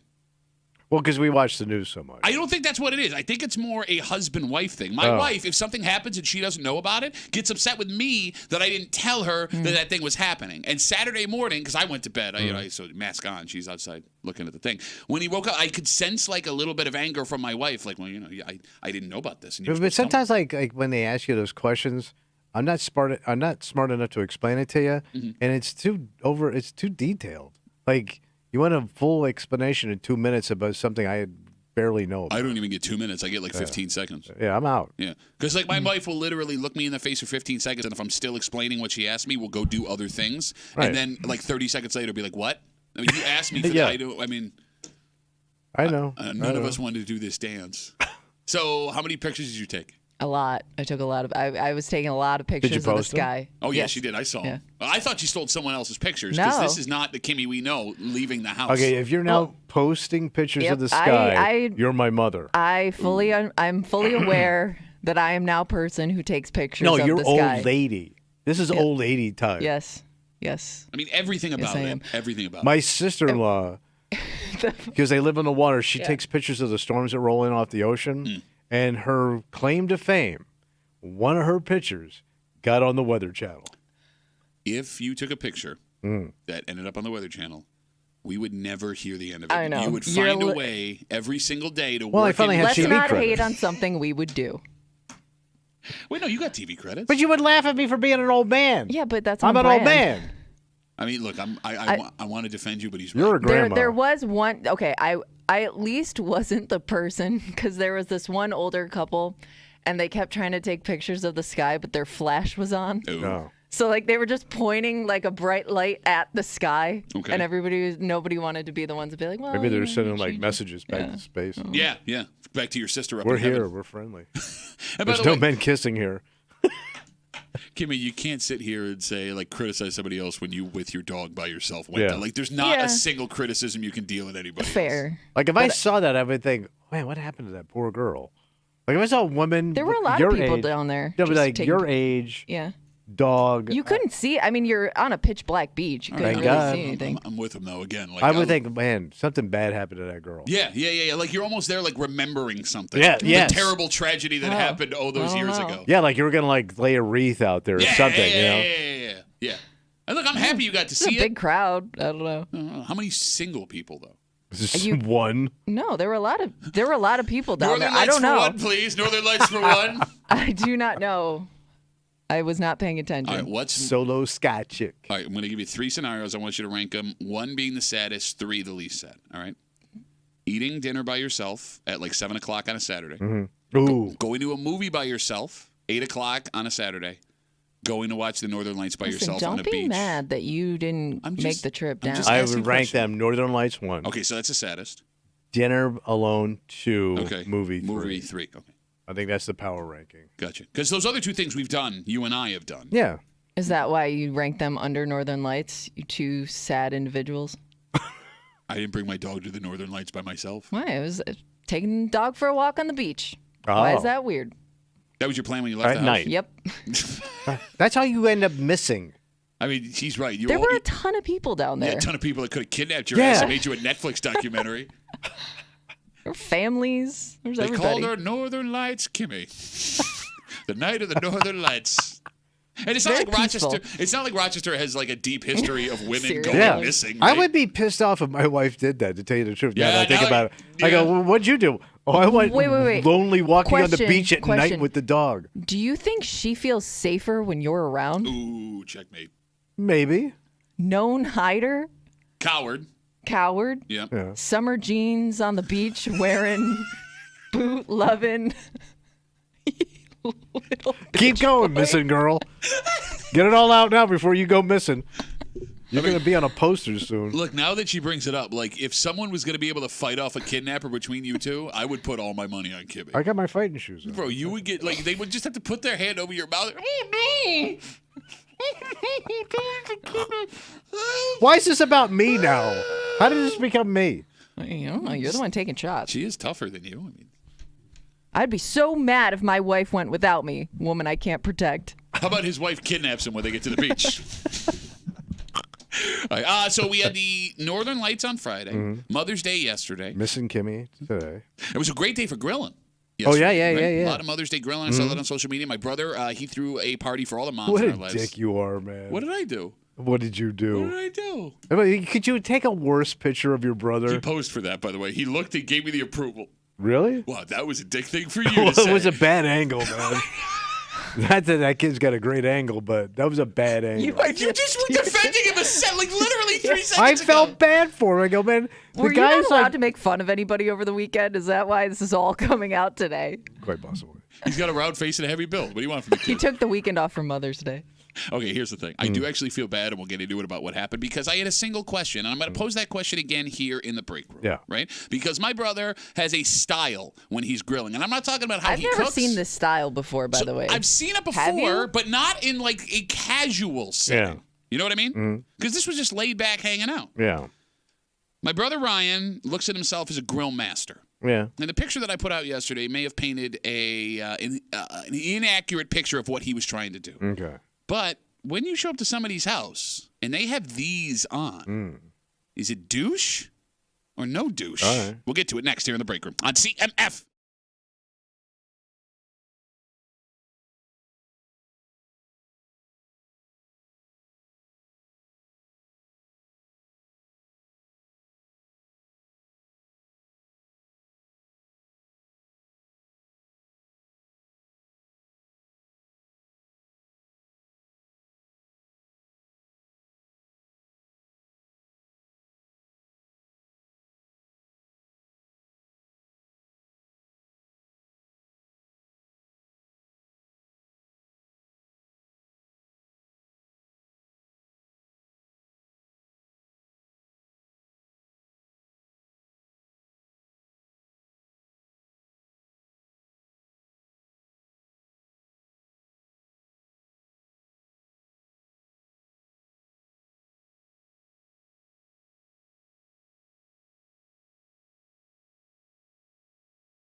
You know, it used to be about the grilling, man. Oh, yeah. What was coming off of that grill and how it tasted, and that's what mattered. But today, it seems like things have changed a little bit because grilling culture is bigger than it's ever been. Oh, yeah. Right? It's out of control. Not just as far as what you're going to grill, but the items you will use, and even the outfits that go along with it. And it seems, based on an experience I had yesterday, the grill aesthetic for you grill guys might be more important than what's actually on the grill. Wow. You're hanging out in the break room, Rochester's Classic Rock 96.5, WCMF. We'll jump right into it. Mother's Day yesterday. Oh, yeah. I mean, I'm sure everybody had a good day. Kimmy, would you do any grilling yesterday or no? Nope. It was all just breakfast stuff. Okay. My brother, the nice guy that he is, he has a big party at his house every year for mothers, and he cooks everything he's going to grill. Yeah. It also always falls on his birthday, so I think it's a secret way for him to try and get presents. Nice. You know what I'm saying? I like it. So I show up with my kids yesterday. My wife wanted to stay home and work in the garden, and it's Mother's Day, so you do you. Yeah. And I come around the backyard, and my brother Ryan, he's on the grill. He's got the smoker next to the grill. Bro, he's got a smoker, too. Wow. He's got a smoker, too. Yeah, He's got the whole system. He takes the grilling very seriously. And for the first time, he was wearing something I'd never seen him wear before. What was that? Black plastic gloves. So these are kind of like what you would see, like, professionals use. Think of, like, tattoo shops, like a latex glove. Okay. Yeah. But sometimes when you see, like, those guys run those big smokers at those events we do. Pitmasters. Yeah, those guys have those. Yes. Handle a lot of food for people. Yeah. Do they? Is it like a safety thing? Like, does it prevent you from feeling heat or getting cut? Nope, they're just typical plastic latex gloves. So, I don't know why. I don't know why. I was just gonna ask, like, what the purpose of them Very was. professional looking. Yeah, he looks like a professional Like a chef. grill master. Yeah. So, but here's the thing: I'd never seen him use them before, and two, I couldn't figure out why he had them on. So I took a picture of my brother Ryan, standing at the grill with his gloves on, and I had put up the picture on Twitter and asked, "Guy who grills with plastic gloves, douche or no douche?" And people started ripping his ass apart. And I actually feel bad because it got outside like the circle of my followers, and there are like 400 comments under his picture just like crushing him. And I have to be fair to my brother. The picture did not do him justice because at that moment he was only cooking hot dogs, but he had already cooked chicken breasts and some steak stuff. And you had a bad angle on the kid, too. That's the angle he chose. He chose that angle. So I'll ask this question to all of you grill masters, 252-WCMF, 252-9263. Black latex gloves while grilling. At home. Douche or no douche, Tommy? I mean, it's a douchey look. And if there ain't good, and the food better be above and beyond normal grilling. No, my brother's a great griller. All He's right, really good that at what helps. he does. Like, the smoker does help, but it's a douchey look. All right, so it's unnecessary. So you're saying if you walked around the backyard with me, if you were with me yesterday and you saw Ryan I would have been laughing my head. So you would have crushed him. Okay. Because he was also wearing an apron. Right? Oh, okay, so we'll get to was. that. Put a pin in that. Yeah. Kimmy. Yeah.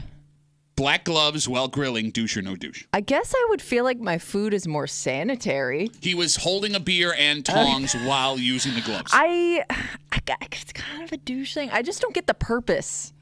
I don't get the point of the gloves. Okay. You know, like, what are they? It's a show off.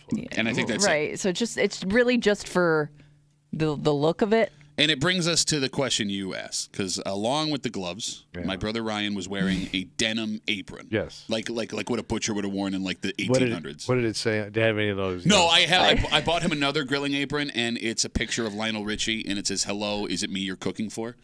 Cute. It's a great apron. Yeah. There's another part of his outfit here that doesn't make sense to me. What's that? Just based on, because he's got You got the picture up right now? Yes, he's got the apron, the Denim gloves, apron. Yep. you know, the whole grill setup. But he's wearing flip-flops. Big Mandels guy, leather Mandels. Yeah. Yeah. Like, I don't think a flip-flops is like a grilling shoe. Yeah, I would say drop the gloves, cover the feet. What is this, a Godfather? You know what I'm saying? Yeah. You know what I mean now? No, I mean, Ryan always wears... I would think that grilling in sandals is okay because it's hot outside. You're standing over a hot grill. You're trying to stay cool. Also, if you drop anything on your foot... I'm with you. Yeah. I'm with you. All right, so based on my brother yesterday... And I've seen other pictures of guys like this, right? The apron. By the way, his apron had like special holders for all his tools. He had like a tong thing in the front. He had his meat thermometer in a little pouch in the front of the apron. Okay, you're thermometer guy.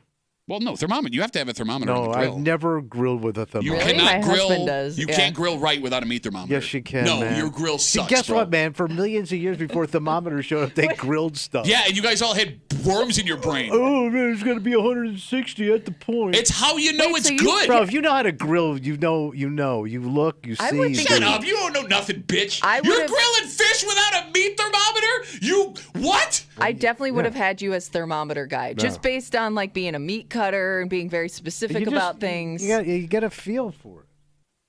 That's all. No. You become one with the meat. All right, 252 WCMF. Thermometer and an apron. 252-9263. It comes down to the grilling aesthetic, right? Guys have outfits that go to. Okay. Yeah, I don't have a grilling outfit.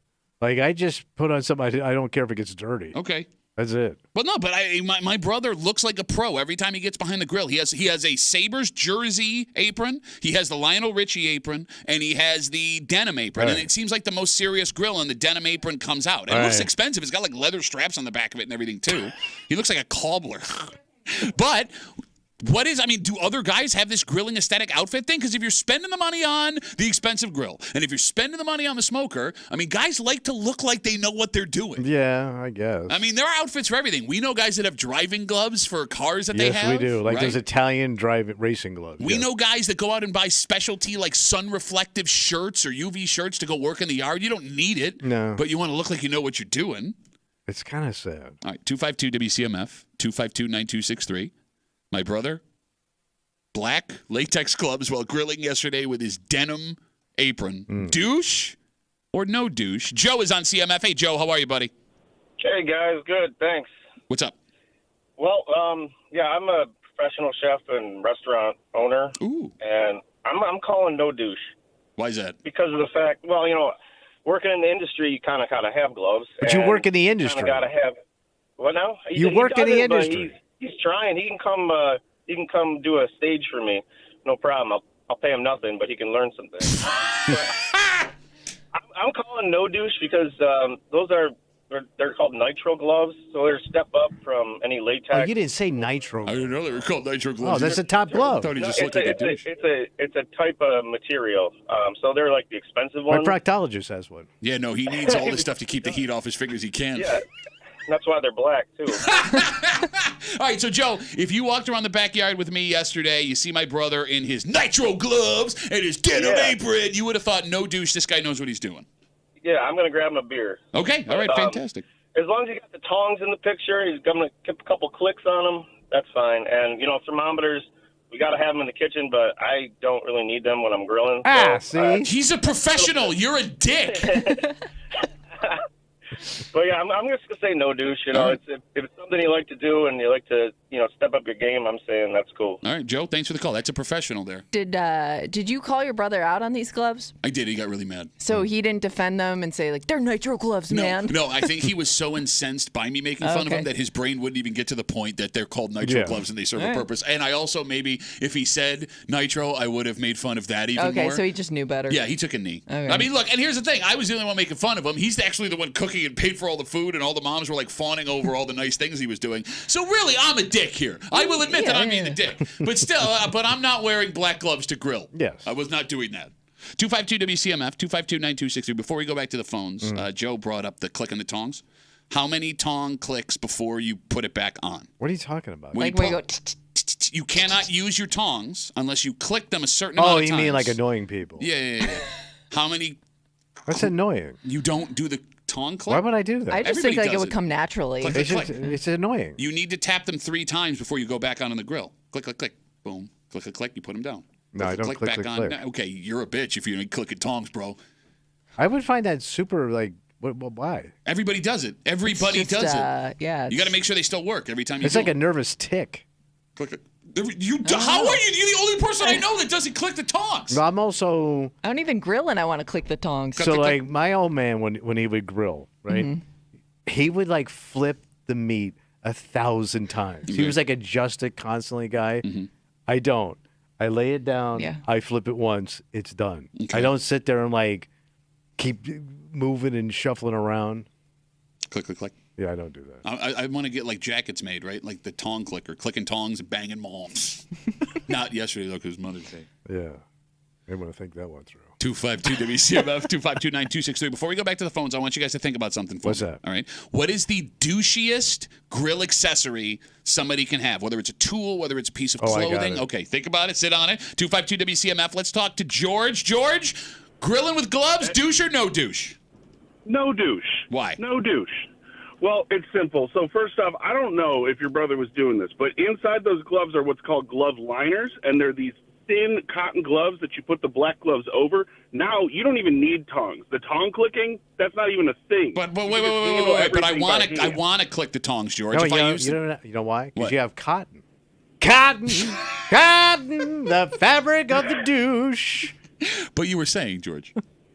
What I'm saying is you no longer even need tools. Now, if you want to click the tongs, you can. That just makes it something you can do on the side, something you can enjoy, make it Side kind clicking. of special. All right. Like a 5-year-old. Side clicking, exactly. But for me, if I'm cooking, I've got black gloves on. If I see someone with black gloves on, I think they know what they're doing. All right, so here's the problem. though. It's the sign of a professional. Here's the problem. We're going into political season, right? And you have to be careful about what polls you read because some aren't as scientific as others. And our poll has already been sullied because George admits he's a glove guy himself. So he's going to say no douche because if he says douche, that makes himself a douche. And George does not want to be looked at as a douche. George, we can't take your opinion on this, buddy. You're out.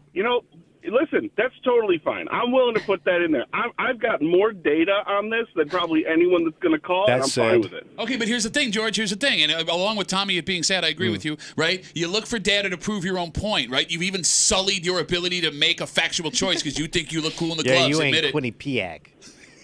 Well, let's put it this way. My store sells way more gloves than it does tongs. Oh. My store. What do you own, George? I own the only dedicated outdoor cooking store in Rochester. Wait, really? Yeah. Wait, okay, what's it called? Free plug. Go ahead. It's Rock Barbecue Supply. It's by the DMV on Jefferson. I'm the Jeff. Okay, now I hate George more than anything. Now I like it, guys. Now I'm going to run on this guy. Rock Bar. I'm going to come check it out. I'm going to bring my brother, and we're going to have him buy more douchey accessories from, what was it called again, George? Rock Barbecue Supply. All right, I'm going to come see you. Are you there all the time? All the time. All right. We're going to check it out town, too. Oh, you're gonna go too? I gotta You're a get douche. This guy sucks. I want to go check it out, though. He might have cool grills. Or maybe a meat thermometer, you freaking weirdo. Don't need one. You need one. George, does he need a meat thermometer? Oh, yeah, of course. What, to stick in your rump roast? Wow. George, thanks for the call, buddy. Have a good rest of the day. All right. Gloves, douchey. Denim apron, debatable. What is the douchiest grill accessory a man can have? They popped in my head because my old man had one of these. The douchiest thing you can own, by far, is a rotisserie. Oh. Kind of like the rotisserie. The electric rotisserie on the grill, because you really stepped up your game, and it's way over your head. I kind of like it, though. Like It's way over your head. If you're doing kebabs, the rotisserie makes it look pretty damn cool. No, you don't. You What? can kebab on a rotisserie. What in the God's name are you talking about? You can you can rotisserie a kebab, bro. How Click, big? click. You know what a rotisserie is? Yeah, I know. No, what's a rotisserie? Like you put like chickens I know on what a it. rotisserie. It's in the name. How do you put little rotisseries. kebabs on the rotisserie? You lay them on where the lines go with the. Okay, you're an old man. Leave me, What are you bro. working at Wegmans? I did work at Wegmans. Well, they don't have the normal. You do like leg of lamb. Yeah, and I stuff understand like that? how when you Or do a whole bunch of boneless stuff, roast. it doesn't take as long when you kebab a rotisserie. I'm telling you right rotisserie now. kebab. If you have a rotisserie, God. you're a dick because you don't even know what you're doing. with it. Like here's the thing, man. Like we were together on this a second ago. Rotisserie or kebabs. With you fill your- up a kebab on the grill. With your no apron take, with your no meat Thermometer. thermometer take, with your no kebab on the rotisserie take, you don't know what you're talking about. I You know are a a non-grilling bitch. I'm going to tell you right now, you can't handle a rotisserie. Are you out of your? Say that again to my face. You can't handle it. You can't. It's over your head. 252 WCMF. Kimmy, what's the douchiest grill accessory? Because your husband, he's got a lot of douchey grill accessories. He does. I mean, I don't know. I'm trying to think of like a. I did see somebody once, and I don't know if this is a common thing, so maybe it is. They are not a chef. I just want to clarify that. Okay. But they rolled out their own like knife set. Oh, like I've a seen that professional before. set? Yeah. All right. And That's that was douchey. a little that's expensive. unique. It seemed like they. I don't know if they do enough grilling to require a full-on chef's knife set. Is that cool or douche? Douchey and super expensive. But like those knives could cost more than the grill. so you're not jealous? Oh, I'm jealous, but that's too much knife for you. Can you be jealous and think it's douchey? Because if you're Oh, jealous, yeah. I don't think you could think it's douchey. I think you can. I think you could have mixed emotions over high-end knife set. It would be cool to roll it out. Yeah. Like whatever's over. Yeah, that's what I mean. Like it just rolls out of the. And you take it out, you start trying, ding, ding, ding, ding, ding. You sharpen it. I mean, because they have like their own little carrying case. Yeah. And you probably got like your initials like emblazed down it. That's leather. douchey. If they're monogrammed, custom knife set, you are a rotisserie dick. Badass look though. Yeah, but who are you impressing? Because I know you're not a chef. But here's the thing. Like, if my brother yesterday, even with the black gloves and the denim apron, had his own monogrammed leather satchel knife that he could roll out, I would be impressed by that. Would you think they're low end? Like he didn't step up? Like Grilling? he got him at the outlet store. No, because he takes his grilling seriously, so I would have thought he would have spent money on that. All right. Yeah. Because like I told you, I got him a kick-ass Lionel Richie apron, and he barely wears that one anymore. Doesn't appreciate the arts. 252 WCMF. We'll take one more call. My brother was wearing black latex gloves to grill yesterday. I put his picture up on Twitter, and it blew up. And it's just people destroying him, and I feel bad now. But, tis the game, Tommy. Right. Pete's got the last word on CMF. Douche or no douche, cooking with gloves. What up, Petey? Huge douche. I can get the gloves for, like, getting the food on the grill initially, but then after that you have your utensils. And as much as this pains me to say, I am 100% on board with Tommy. He is on point on this discussion. Are you out of your... Okay, Pete, I've lost all respect. The little respect I had left for you, it's gone. No, you don't. If you can't figure out how to cook a steak without a thermometer, you shouldn't own a grill. All right, so how many kids do you have, Petey? 2. 2 kids, and then multiple things living inside them from all of the food poisoning you've given them for cooking them undercooked meat. No, when you cook, it takes all the bad stuff out of it. Yeah. It burns like it magic. up. Like magic. Yeah, it burns it off. Oh, the bad stuff's gone. Hey, listen, if you can't figure out how to cook a steak without a thermometer, I mean, it's all about time, and it's all about, feel. You feel the meat. Yeah, you hear that? I could see the look on Tommy's face as he's slowly moving away from Pete's take. But I'm with Pete. Are you? Come on. Petey, thanks for the call, buddy. I appreciate it. You're going to have a worm in your brain eating a hole in it. It's not good. Too late. All right. There is, dads will do bad. In fact, you think all dads are terrible people. Yeah. I believe a quote on this show was "All dads burn in hell." Yeah. From you. Okay. Normally, grandpas, once they hit a certain age and the kids are, they've calmed down, cooled out. And here's the thing: this man we're going to talk about may be a calm, cool, collected man. Right. However, something he had in his car at what seems to be a grandchild event has his name in the paper. Oh. As in, he's been arrested. Jesus. And there are people that aren't happy about this. Okay. And we'll get into it next here in the break room on 96.5 WCMF.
Mom and dad can be super embarrassing to kids. Oh, yeah. That's your job, though. Yeah. My parents were all pro.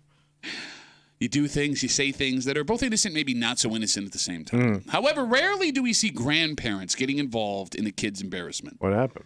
That changes today after one presumed grandpa spent his Saturday in the back of a police car. Wow. Because of what he allegedly had, or he shouldn't have had. What happened when you pulled the finger? You're hanging out in the break room. Rochester's Classic Rock 96.5 WCMF. We will jump right into it. This story comes to us from Seneca Falls. Police were called to an unnamed school around noon on Saturday. Wait, school on Saturday? Yeah, I would assume it's like a kid's event. Yeah, oh, okay. That'd be my assumption. For reports of a gun. Jesus Christ, Grandpa. Now, the gun wasn't inside the school, thank God. It was in the parking lot. And the gun was inside of a car in the parking lot, according to authorities. How'd they know it was there? Well, it must have been visible enough where somebody saw it. Yeah. That car, according to police, belonged to a 76-year-old man from Penyan. Authorities say the rifle was inside the car while he was attending a school event. It was a rifle? That's what it says here in the story. Maybe he's a hunter? I would assume that's the case. But whether or not he's a hunter, as we all know here, having a gun on school grounds is super illegal. Not in his day. He was arrested, charged with criminal possession of a weapon on school grounds. Authorities do say he was never a threat to the public, but again, gun, school grounds, yada, yada, yada. Okay. Is this the last event Grandpa ever gets invited to? I'm guessing he's getting whittled off that list pretty quick. While he's whittling, by the yes. way. Yes. Yeah. Now, I'm saying outside of something that happens at the house, of course. I mean, he didn't mean... I mean, it was obviously a lapse, and he just forgot. You're going to defend a guy that brought a rifle on school property? But he's probably a hunter. He just always has it on him and wasn't thinking. Sure. No, it's usually pretty good when the sentence guns and wasn't thinking ends up in the same sentence. You're not really going to defend this guy. Kind of, a little bit. Listen, he shouldn't have done it, but I don't think he's a menace. No, nobody's calling him a menace. Nobody's saying lock him up or give him the chair. You're going to let him not see his grandkids anymore play? Well, no, I'm at you. Were the one that said no. You literally just said no. I think he should be allowed to come to events. Okay, all right. So no more gun. So you're saying, just because, think about the embarrassment too of your dad being hauled off in cuffs while your kid's playing soccer. And he's trying to explain himself. It's a soccer jamboree. Where's Grandpa going? We live in America. The poor kid. Let's hope that this was handled discreetly. Right. You know what I mean? Where everyone read the temperature where of the room. nobody else maybe could see. Although, I mean, I guess when there's, the call of gun, school, property. Well, somebody had to make the call. I'm assuming they had to be involved too. I don't know.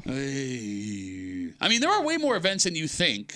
Grandparent road games that can cause all kinds of issues. Because most places your kids go, schools, parks, things where there'll be events, ban all kinds of things that grandpas love. Guns, alcohol, and smoking. Yes. Right?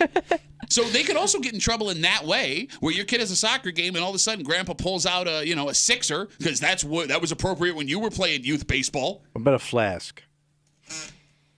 Where? Huh? Give me this scenario. He's got a flask on him. What are we watching though? We're at the game. Soccer game outside. Soccer game. He wants to sweeten up his coffee a little bit, right? Okay. So he opens up the flask, put a little splash in there. A little medicine, a little grandpa medicine. Kimmy, are you okay with a flask on Grandpa at 10 o'clock He's not flashing. Not flashing it, just a flask, a non-flashing flask. But he's got to take it out to use it. Yeah. Okay.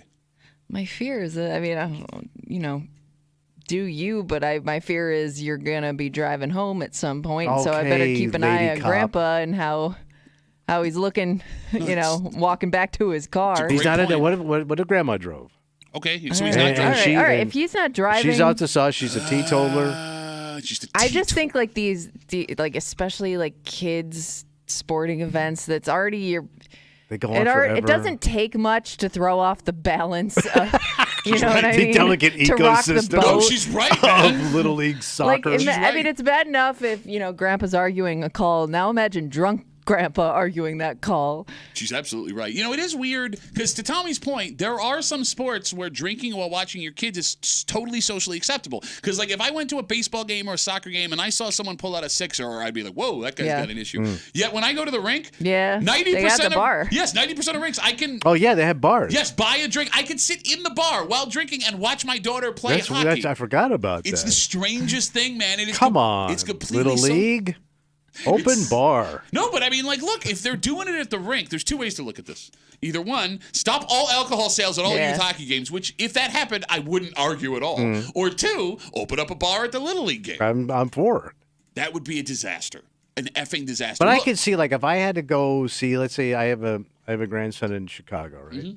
And we go up there. I'm not driving, nothing, I'm just a passenger in this thing. We go out there and watch the game.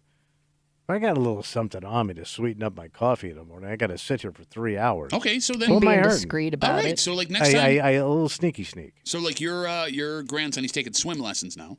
Yeah. Right. So next time you go to Chicago, just bring a flask with you. It's an what happened? Indoor event. Oh, you could with your indoor event. Hockey's indoor. I drink. I have a beer. Listen, I'm for you, but I know I couldn't. I know my wife would be mad, and my son and daughter-in-law would be really pissed off. I just find it strange how you're sitting here standing on a soapbox arguing for grandpas and alcohol, yet when it shows up in your own house, not me. Do not as I me, say, guys. not as I do. I'll argue for you, but I will not take that flag and run forward with it. And by the way, I would love to be flash. He's the guy from the back of the brigade. Charge! Yes, go! Give him hell, baby. And if you saw drunk grandpa with this flask at a soccer game, you're judging that guy. I bet you they do it in Italy all the time. Yeah, things are going great over there. I haven't heard a peep out of him. No, but what? I would just everybody's so damn judgy. So do it then.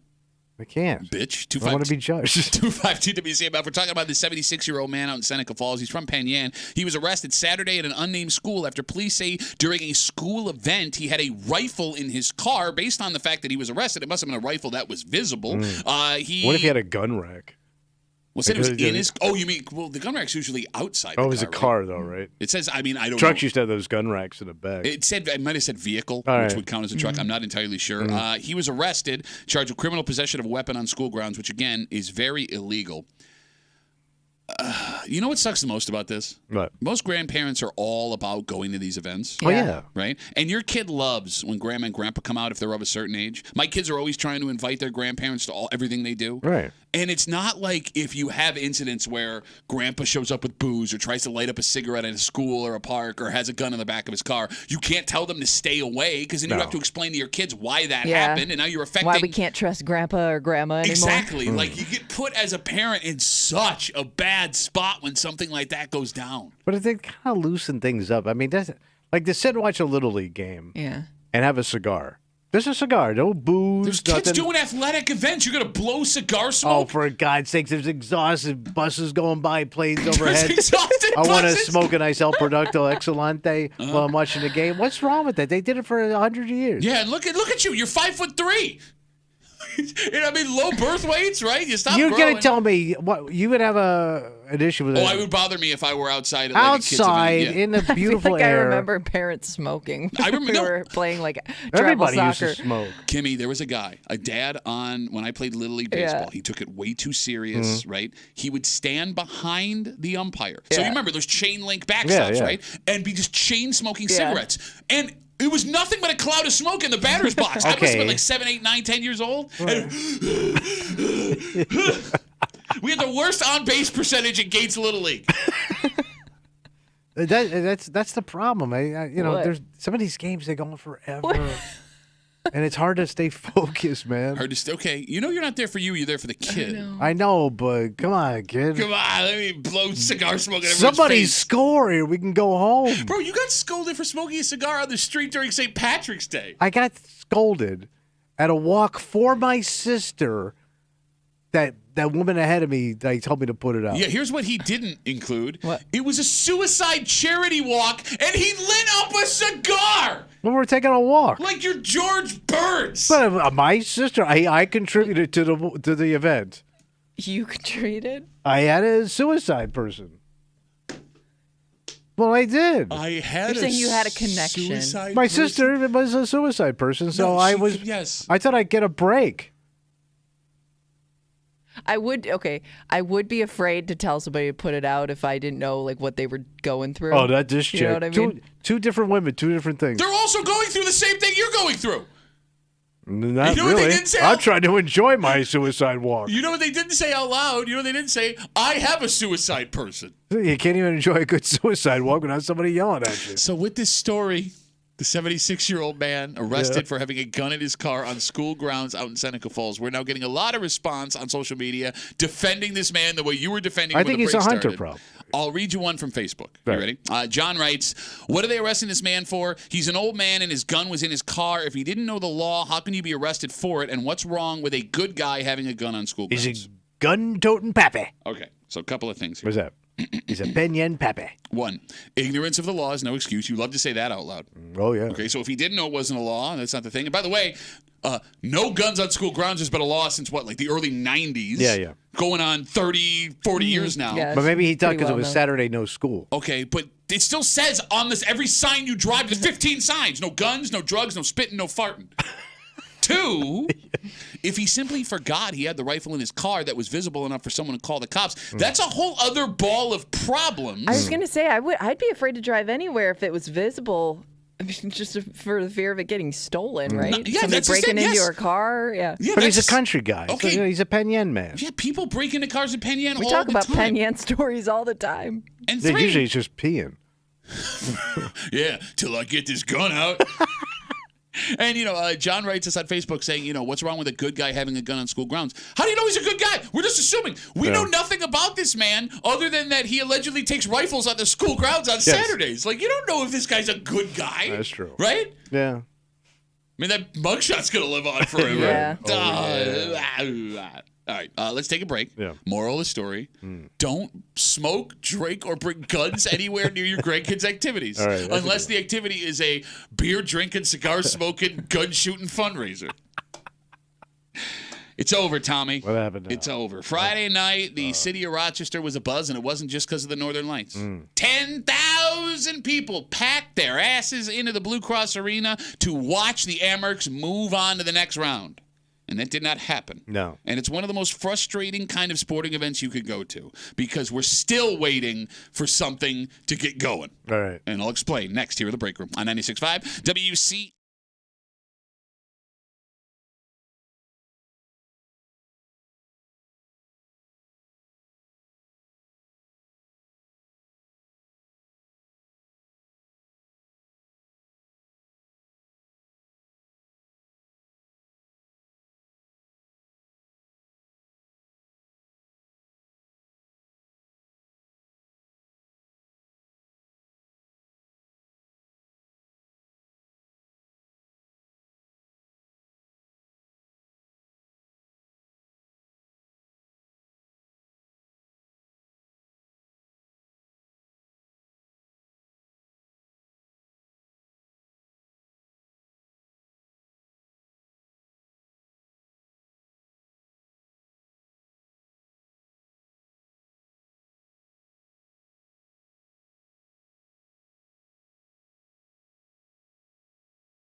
Yeah, paying to watch your team lose is one thing. Having a season end right in front of your face is even more frustrating. That's got to be tough. But that game Friday night, that 10,000 people packed in the Blue Cross Arena for, is the most frustrating of any game you can attend. So why is that? You're hanging out in the break room, Rochester's Classic Rock, 96.5. WCMF, just after 9 o'clock this morning, Tommy, they say everything has a price. Oh, yeah, absolutely. In this country?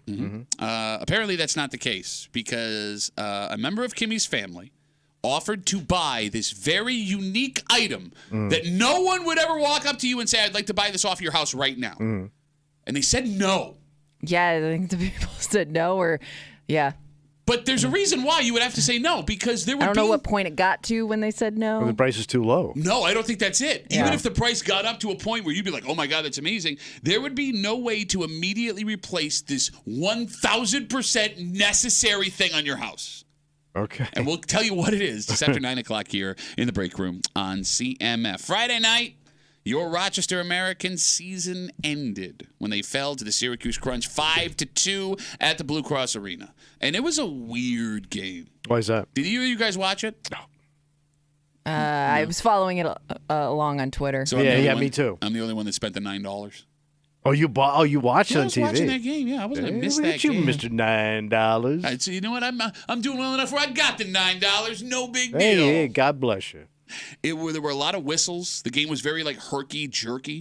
Say the Amerks had a goal taken off the board for a kick, is what they said. They then had a goal stand against them that could have been called for goaltender interference, and it seemed like they just never had the chance to get their feet under them. So the breaks weren't going their way. Exactly, but they were never really out of it. Now, the score is a little bit, they had an empty net goal at the end. They were down a goal almost the whole game. And, while watching this game, you're waiting for them to just break out and make their move. And it was it felt like it was right there. It's coming. Kind of how they were the whole series, really. And that's the other cruel part, right? They came back from a 3-goal deficit the game before to save their season. And you're waiting, and you're waiting, and you're waiting, and it just didn't happen. Damn it. And it was one of those games that you were waiting to cheer, and the cheer never came. Shut up, man. I feel bad for you. No, you don't understand. I mean, you had $9. That's a lot of money invested on Friday night. Look, I don't feel bad for me because, I got to watch the game. That was fun, whatever. I feel bad for the 10,000 people that went to the arena. But wait, I don't feel bad for them either. Why? They had a hell of a party. They had a hell of a party. They had an outdoor party. You're over at the brew house. You got to cheer on a Friday night. Yeah. You got a game. All right, so you lost. So what, man? They went farther than you probably thought they were going to go this year. No, look, any random Friday, Saturday game, I would agree with you, right? In the regular season. You got a playoff game to enjoy. No, and I think the Amerks had bigger expectations than just, No, I'm sure they did, but like they say, you're bummed out. You got to go to a fun party on a Friday night. Here's what bums it out. And Kimmy can back me up on this because she understands the living, breathing being that is a sports crowd. For the 10,000 people in attendance, right? Most Amerks fans, Kimmy, walked in expected to blow the roof off the place and leave with a win. Like that when they took that first lead, that place was going to go nuts. And it didn't happen, and those are the most frustrating games to be at because getting an excitement and seeing a loss, at least you paid for the excitement. There's been plenty of Bills and Sabres games that people have been to where it's a big game, things went back and forth, and you're not happy they lost, but you can walk out of there going, that was one of the best games I've ever seen. Yeah. That wasn't this on Friday. Not only are you disappointed that they lost, you're disappointed their season's over. There was never a point in that game just because of the weird way the game went back and forth where you were like, ah! But wouldn't it be more embarrassing, or not embarrassing, more disappointing if they... Let's say they were up the whole time and blew a lead. I mean, I would rather almost have it where they never got my expectations too high. Okay. You know what I mean? I'm just here, I guess, I'm just going to enjoy this while I can. Here's why I think you're wrong. And then it ends. Here's why I think you're wrong. All right. Expectations were already high. Yeah. I don't think a single person walking into that building thought the Amerks weren't going to win that game. Right? After what they did. But I guess, let's say they came out and scored 3 in the first period. And the sports people are talking. Just wait a second. Let's say the Amerks came out and they built an early lead and they kind of hung on to it until the end, and all of a sudden the other team comes storming back. That to me would be such a worse way to exit the building. But I still have the memories of the fun. Remember the fun? Remember when they went up 3? But the fun now doesn't count anymore. Jumping up and down then. So they drew 10 grand. 10,000 people. Over 10,000, yeah. So normally, if I got my numbers right, here we go. They draw between 3,000 and 5,000 a night on a good night. Sounds appropriate, yeah. So half of those fans are just fair weather me's that are there for the party because it's something to do on a Friday night. They're a casual fan. Oh, okay. I think you can. And they're drunk. You can make that argument. You can also make that argument. You're hockey drunk. That is a special kind of drunk. Yeah, it is. No, like I can't go to a lot of Amerks games because my daughter plays hockey. Like if you have a kid that plays youth hockey, well, season was over. Everybody can go now. Right. I mean, you're going to say the people that were there on Friday night were fair weather fans? I would say they half. sold that joint out 4 I days think in half advance. with trendy jerks that just want to do the cool thing on Friday night. Well, if that was the case, you would have been there. Am I wrong? I'm too old. By the way, James passed me by. Kimmy and her husband did that last year. The first game did. she went to all Oh, season. no, I went to one before that. I think I went to 2 last year. But she's a trendy jerk. You would call Kimmy and her beefy husband a trendy jerk. Not her beefy husband.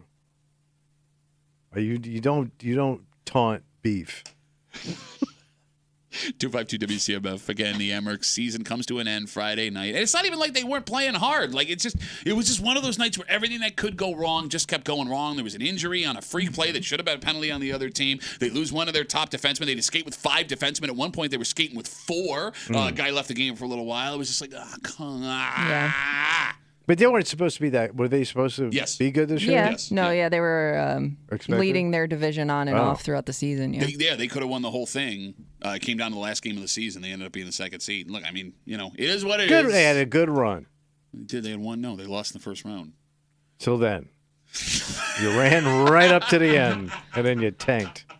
And I think the most heartbreaking part is if you're a hockey fan, there are a lot of really talented players on this Amerks team. There have been the last 2 years, right? Like young prospects the Sabres took high in the draft that you got to watch develop.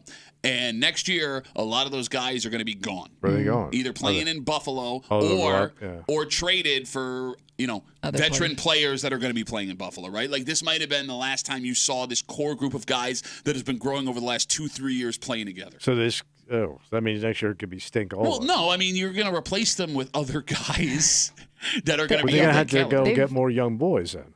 These Canadian fellas. A lot of Russians. A lot of Russians. Russian boys. Some Swedes in there too. Yep. Big Swedish fans. Boys, Swedes. Will you stop with saying the boys thing? Well, they're boys. They're young boys. They're 18, 20 years old. They look like babies. They're so young. I will say, despite the turnover, the Amerks have been good the last few seasons. Yes. Yeah. Yes.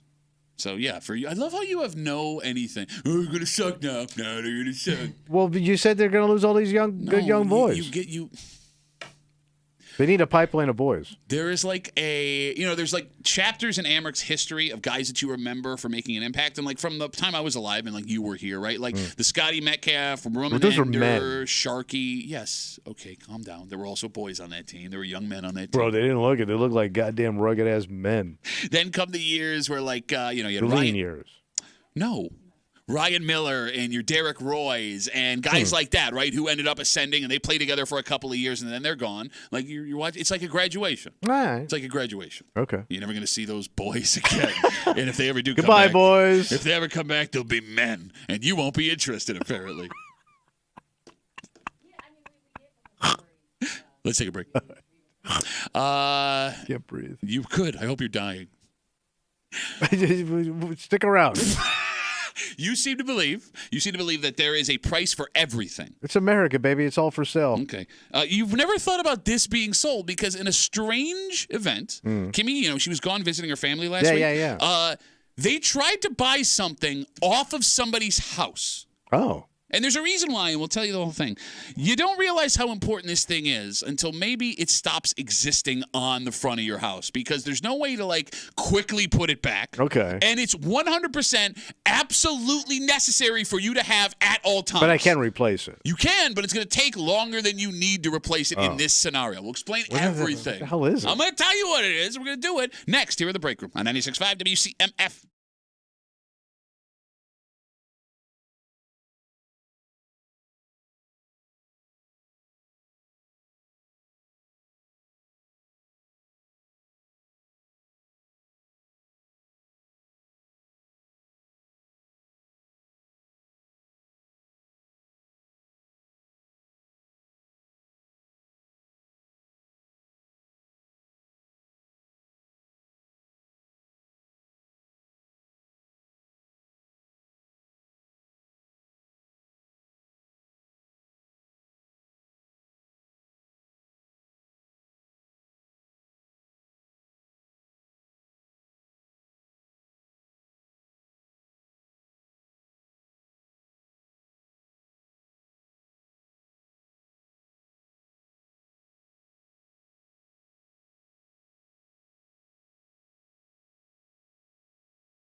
They say... What are they saying? Everything has a price. Get that money, baby. If you get offered enough, you have to say yes. You got to pull the trigger. But that is unless we're talking about something like this. What happened? Well, being without this, even for an hour, creates a very serious situation.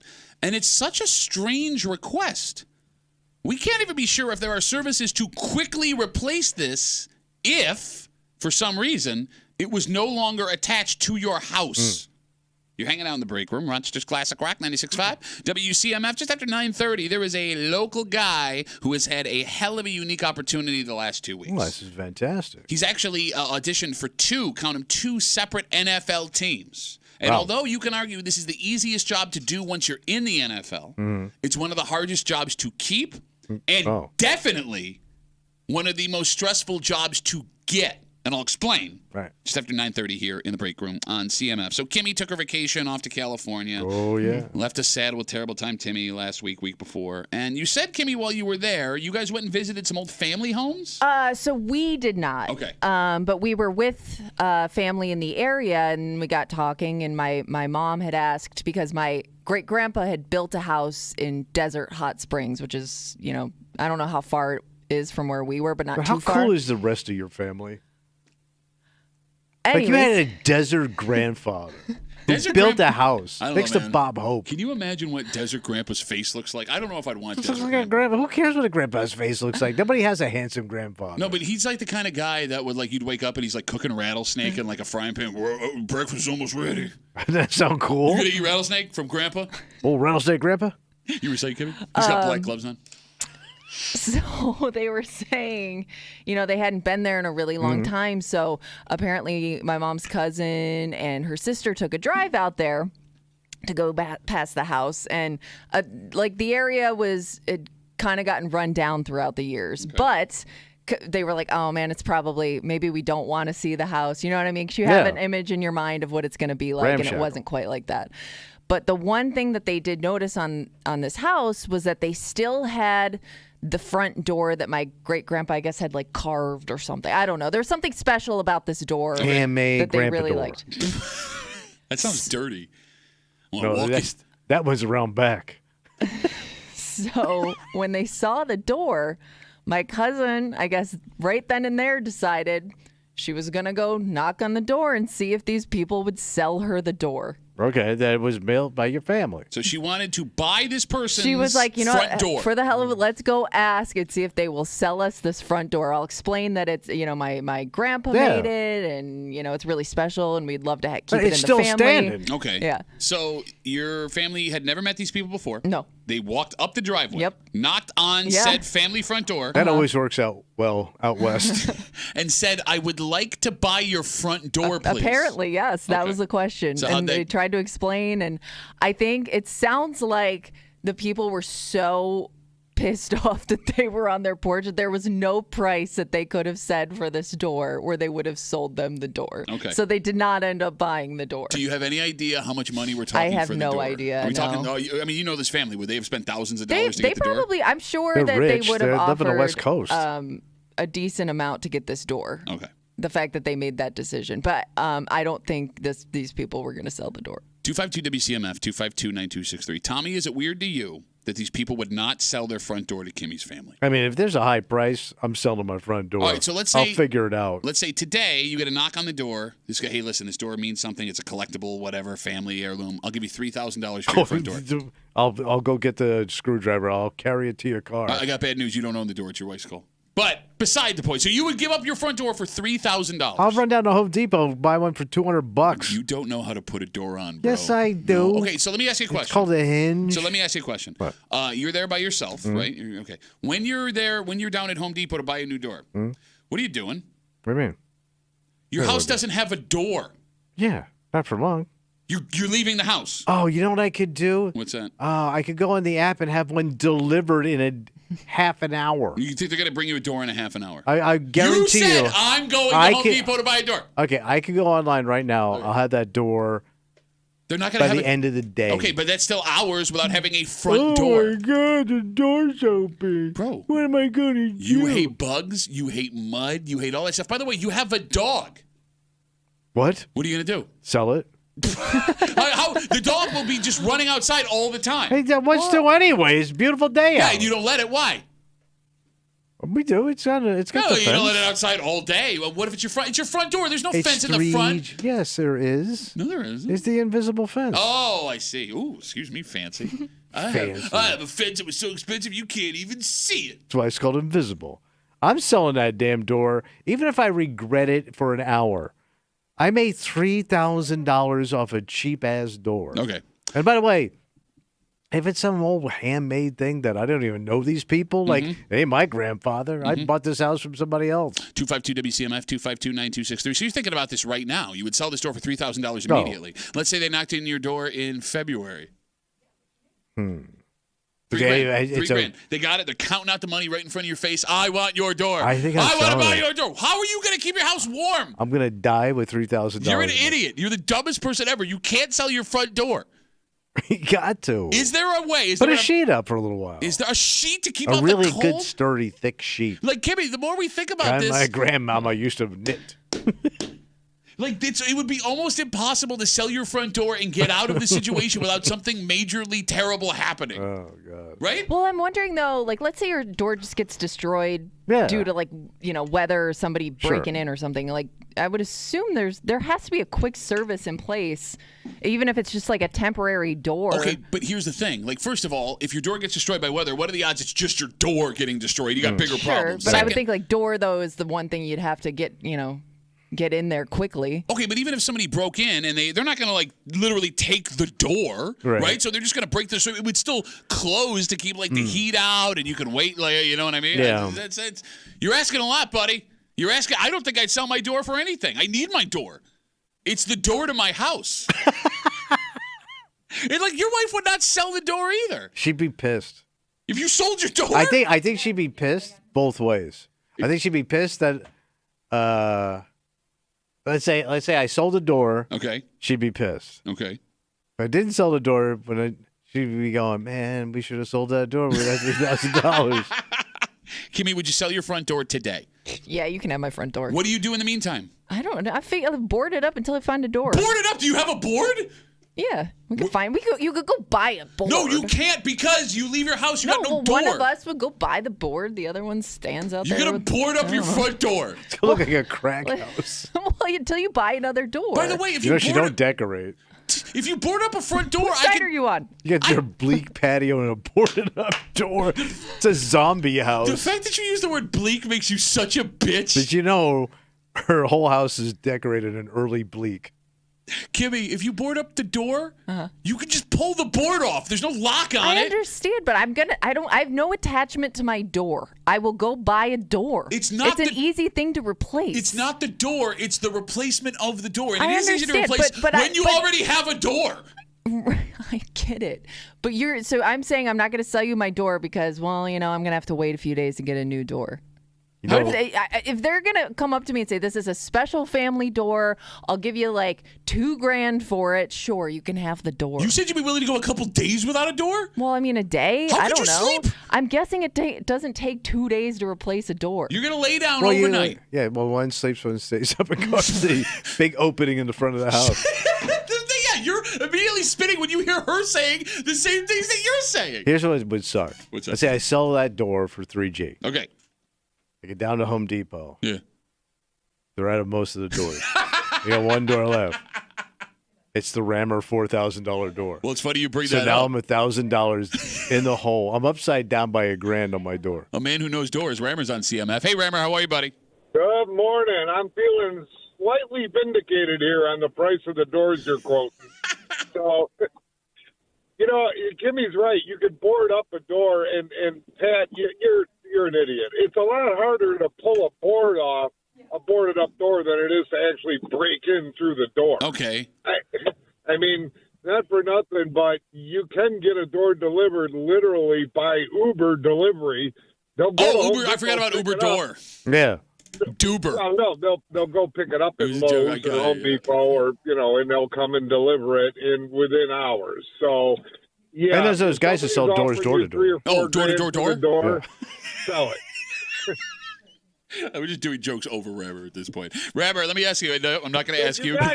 You you got no jokes. People are paying $3,000-$4,000 for doors. I'm vindicated. No, well, we just threw out a number, and it's a special door, not your stupid $4,000 door. Well, any door that costs $3,000 or $4,000 is a special door. It's a good door. And they're out there. Go do some shopping. All right, I'm gonna do my door research, and I'll talk to you later, River. How about that? See ya. See you, buddy. Take care. I think everyone is overestimating, being blinded by the $3,000 potentially on the table, how hard and uncomfortable and super inconvenient not having an effing door would be. But just a little while. By the way, if you're going to board up the door, don't you have to nail that into like the, what do they call that? The molding? Yeah, thank you. You're going to put nails in your molding in the house? Oh, we'll have a buy a board. I'll board that up. What if you just lay it up there? Yeah, that's probably fine. Nobody will figure it out. I hope not. I hope there's not something that could get in, like a stiff breeze. 252-WCMF, 252-9263. Here's what I want you to think about, because we're going to go to the phones, because it sounds like somebody actually had this exact scenario happen. You're kidding me. Well, they were, they know somebody that did, I think. Okay, sit tight.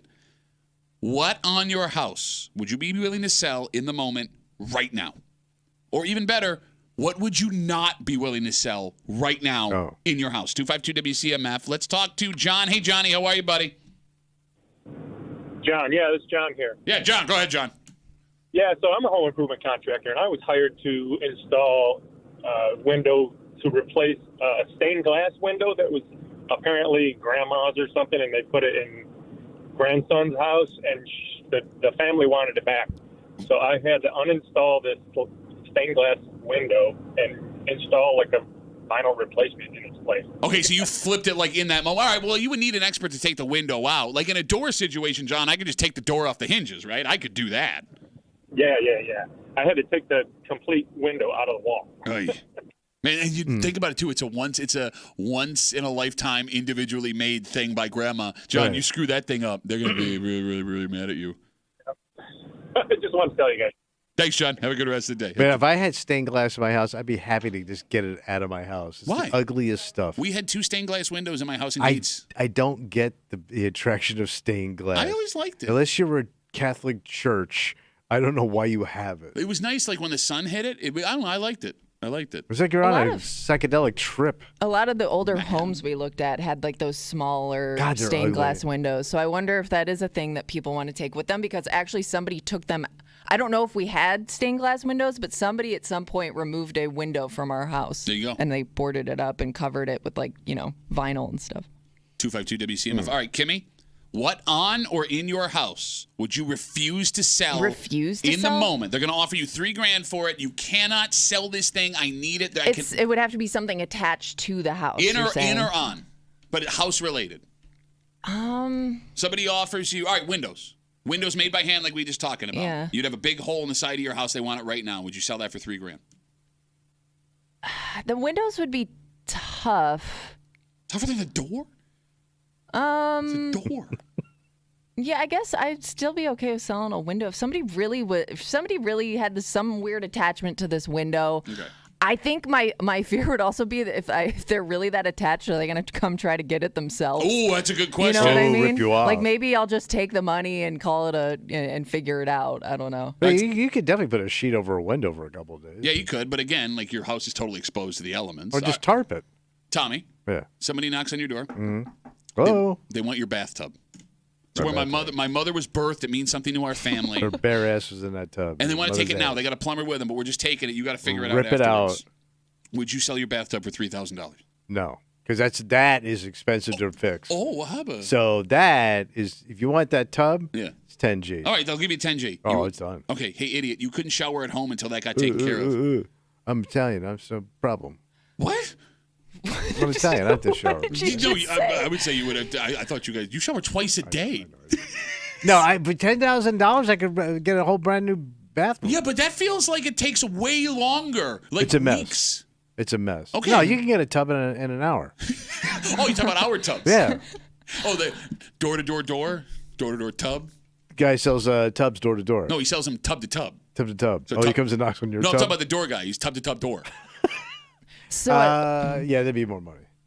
I I do know that somebody who owned our house at some point was very into gardening.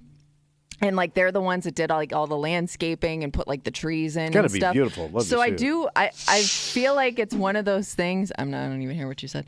I feel like it's one of those things where it wouldn't be out of the question for somebody to come and say, my grandma planted that tree. Oh, a tree. You know what I mean? Would you mind if I dug it up and took it with me? Somebody's face just went flat in the room. They want landscaping in your backyard. Yeah. Tommy Muley, $3,000 for a tree. Like the smaller trees we have. Trees are expensive, Mm-hmm. especially mature trees. Oh, yeah, and these are the maturest. Maturest. I'd have to think about that. Wait, you give up your door but not a tree? Well, I have to replace that tree. Oh, you Wait, you don't even have to replace No, but then the it tree. kind of the ruins door is necessary. You need a door. But it You don't- ruins the aesthetic of the backyard. Oh, what happened? Everything's got a price, man. Pay me, pay me, pay me. Talking a big game 2 minutes ago. The fact that you're more concerned about the tree than the door. Well, I'm a big landscape guy. Yeah, I'm a big door guy. It throws off the balance of the yard. Yeah, 'cause you man. always have one slammed in your face. 252 WCMF. Yes, I'm friends with Tommy Muley. 252 WCMF. Kimmy, while on vacation in California, finds out that one of her family members Where's the California door? went back to just as good as California closets, buddy. Went back to a family home from years ago. They found that the door that their grandfather had carved was still there. They walked up the driveway. These people they had never met before offered them a bunch of money for the door, to which these people refused. And Kimmy couldn't figure it out. Why? Tommy, why would you not sell the door? It's got to be the hardest thing in your house to replace, and you need it right away. Let's talk to Darlene. Darlene, you're on CMF. How are you? I'm good. How are you? Good. What do you got for us? Absolutely. The door thing, it means something to somebody. And what's it going to really take for somebody to run down real fast and pick out another door? All right, Darlene, how many hours are you comfortable not having a door? Yeah, but I don't think I'd let them take it until I had another No, one. that's the deal. The deal is it's now or they're Now. gone. We take it now or you get no money, Darlene. Now. Go.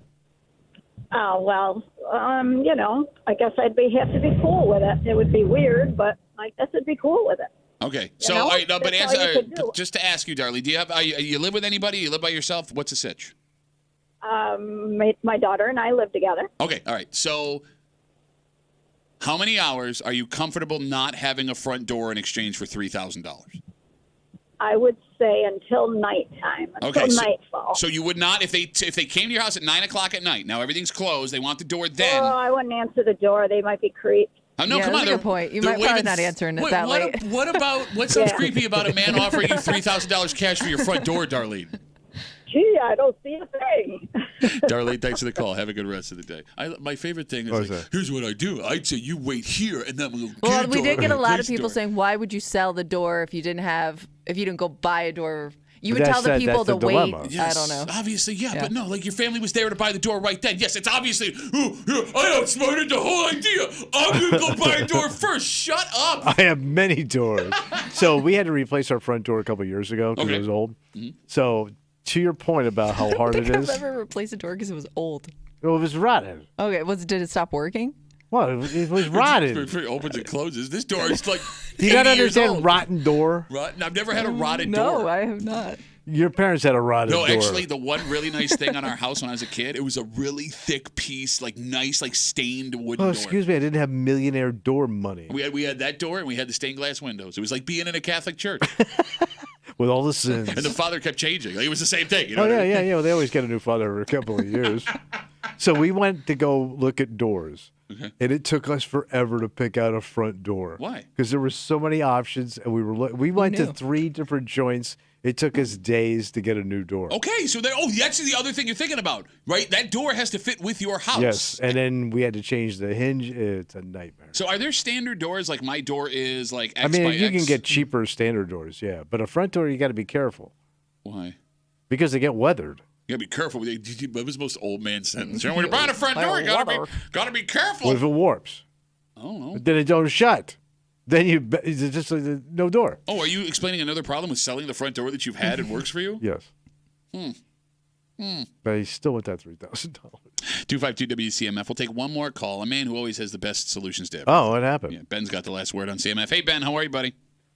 Pretty good. How you guys doing? Good to hear. What's up? So what I would do is I'd tell them I'll sell you the door, but we're running down to Home Depot, grabbing a door. And then Okay, that's not the deal, bro.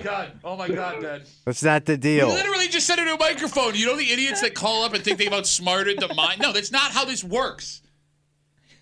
That, or I'll sell it and then order a new door, and then when it comes in, then you can come and get it. Because I'm not having my house without a door. Okay, so you wouldn't sell the door. What are you afraid of? Somebody coming in here and making your life better? No, creepers like you coming in my house. Yeah, man. What do you think I'm going to do? Bend you over? You'd be my last option. Well, I'm thankful for that. Like if there was a dead Tommy's possum in the it. front yard, I'd go after that first. Which, by the way, it's now in your house because there was no door. That poor dead possum. I feel so bad for it. Bad thanks for the call, buddy. Have a good rest of the day. So not only do we openly say, hey, don't... He was on hold the whole time. He heard the whole thing. So he heard that. They cracked the case. Then we make fun of him again for doing that. And then afterwards he goes, or I just feel like, that's the deal. You're coming with me. No, it's the third time, Ben. All right, let's take a break. Yeah. There is a potential door opening. What? For a career for one local guy. Oh. And here's the thing.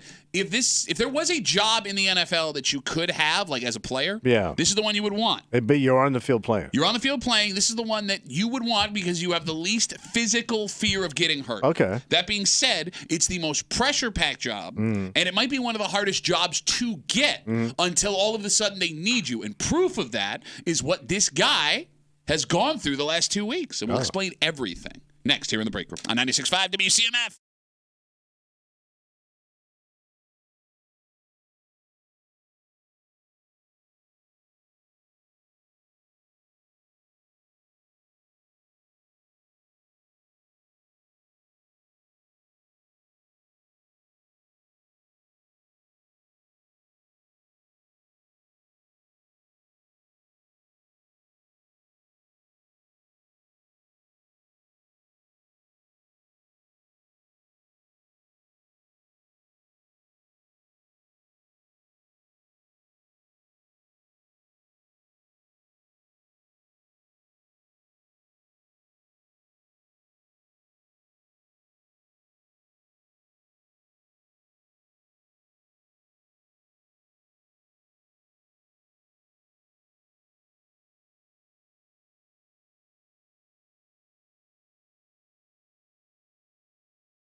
Local guy that's got a shot, buddy. This is huge. And actually, he's got more than one team looking to give him a shot, but that's just it, man. In this situation, there's no guarantees, and you're still waiting by the phone, hoping something happens. Yeah. And although this would be the job you would want the most for, as far as a lack of injury standpoint in the NFL, it would also be the hardest not only to do, but maybe to even get. Oh. You're hanging out in the break room. Rochester's Classic Rock, 96.5, WCMF. We'll jump right into it. Tommy, do you know Alex McNulty? No. He is from Caledonia. Oh. He is a McQuaid graduate, and he is a place kicker. Okay. He was the place kicker for the UB Bulls football team the last couple of years. Seems he has graduated, and now that he's graduated, he's had a busy last couple of weeks. What happened? 2 weeks ago, he was in Packers rookie camp auditioning with them for a chance to compete for a job in training camp. That's huge. Yes. And then this past week, he was in Buffalo doing the same exact thing at their rookie camp. Now, as far as we know, he wasn't signed in either camp. But, Kimmy, as you know, for this position specifically, teams will keep a list of guys that they will bring in to audition during the season if things go south, if someone gets hurt, if you want to put someone in your practice squad, just in case. And it's very possible, with all the contacts that this kid is making in camp, that A, he either gets brought into a training camp to compete for a job, or B, he gets an October, November, December call to try out right now, come right now. Yeah, you got to go. For an open kicking position. Now, here's the thing. Yeah. It's exciting. It is exciting. We're pulling for the kid, obviously. Yeah. If you were to play in the NFL, the position of kicker would be the position you would want. Well, like you said, you're not getting killed. Yes, like your body's not going to be destroyed. There will be whole seasons where kickers aren't even touched on field goals and extra points and things like that. That being said, there's only 32 of them in the entire world. And those guys go long in their careers, yes, too. They do. So it's not like there's even a ton of turnover there, you know? Like, once you catch on with a team, like, sometimes those guys will be around for a long time. Because, like, NFL quarterback, there's 32 starting NFL quarterbacks, but there's 2 on every other roster behind them, sometimes and 4. sometimes you get to see some playing time. Exactly, right? So there are times 4, at least 150 NFL quarterback jobs that are available. And that goes for every other position with the exception of kicker and punter. And punter would be more dangerous than kicker because there are guys running right at you, right? When you're punting every single time you're out there. That being said, it might also be the hardest position to live with. Yeah, a lot of pressure. Because you're such a loner. Okay, you got that. The pressure of the job, right? Because one miss in the wrong spot could end your career. Yeah. But, like, also the life of waiting to get that call for a job.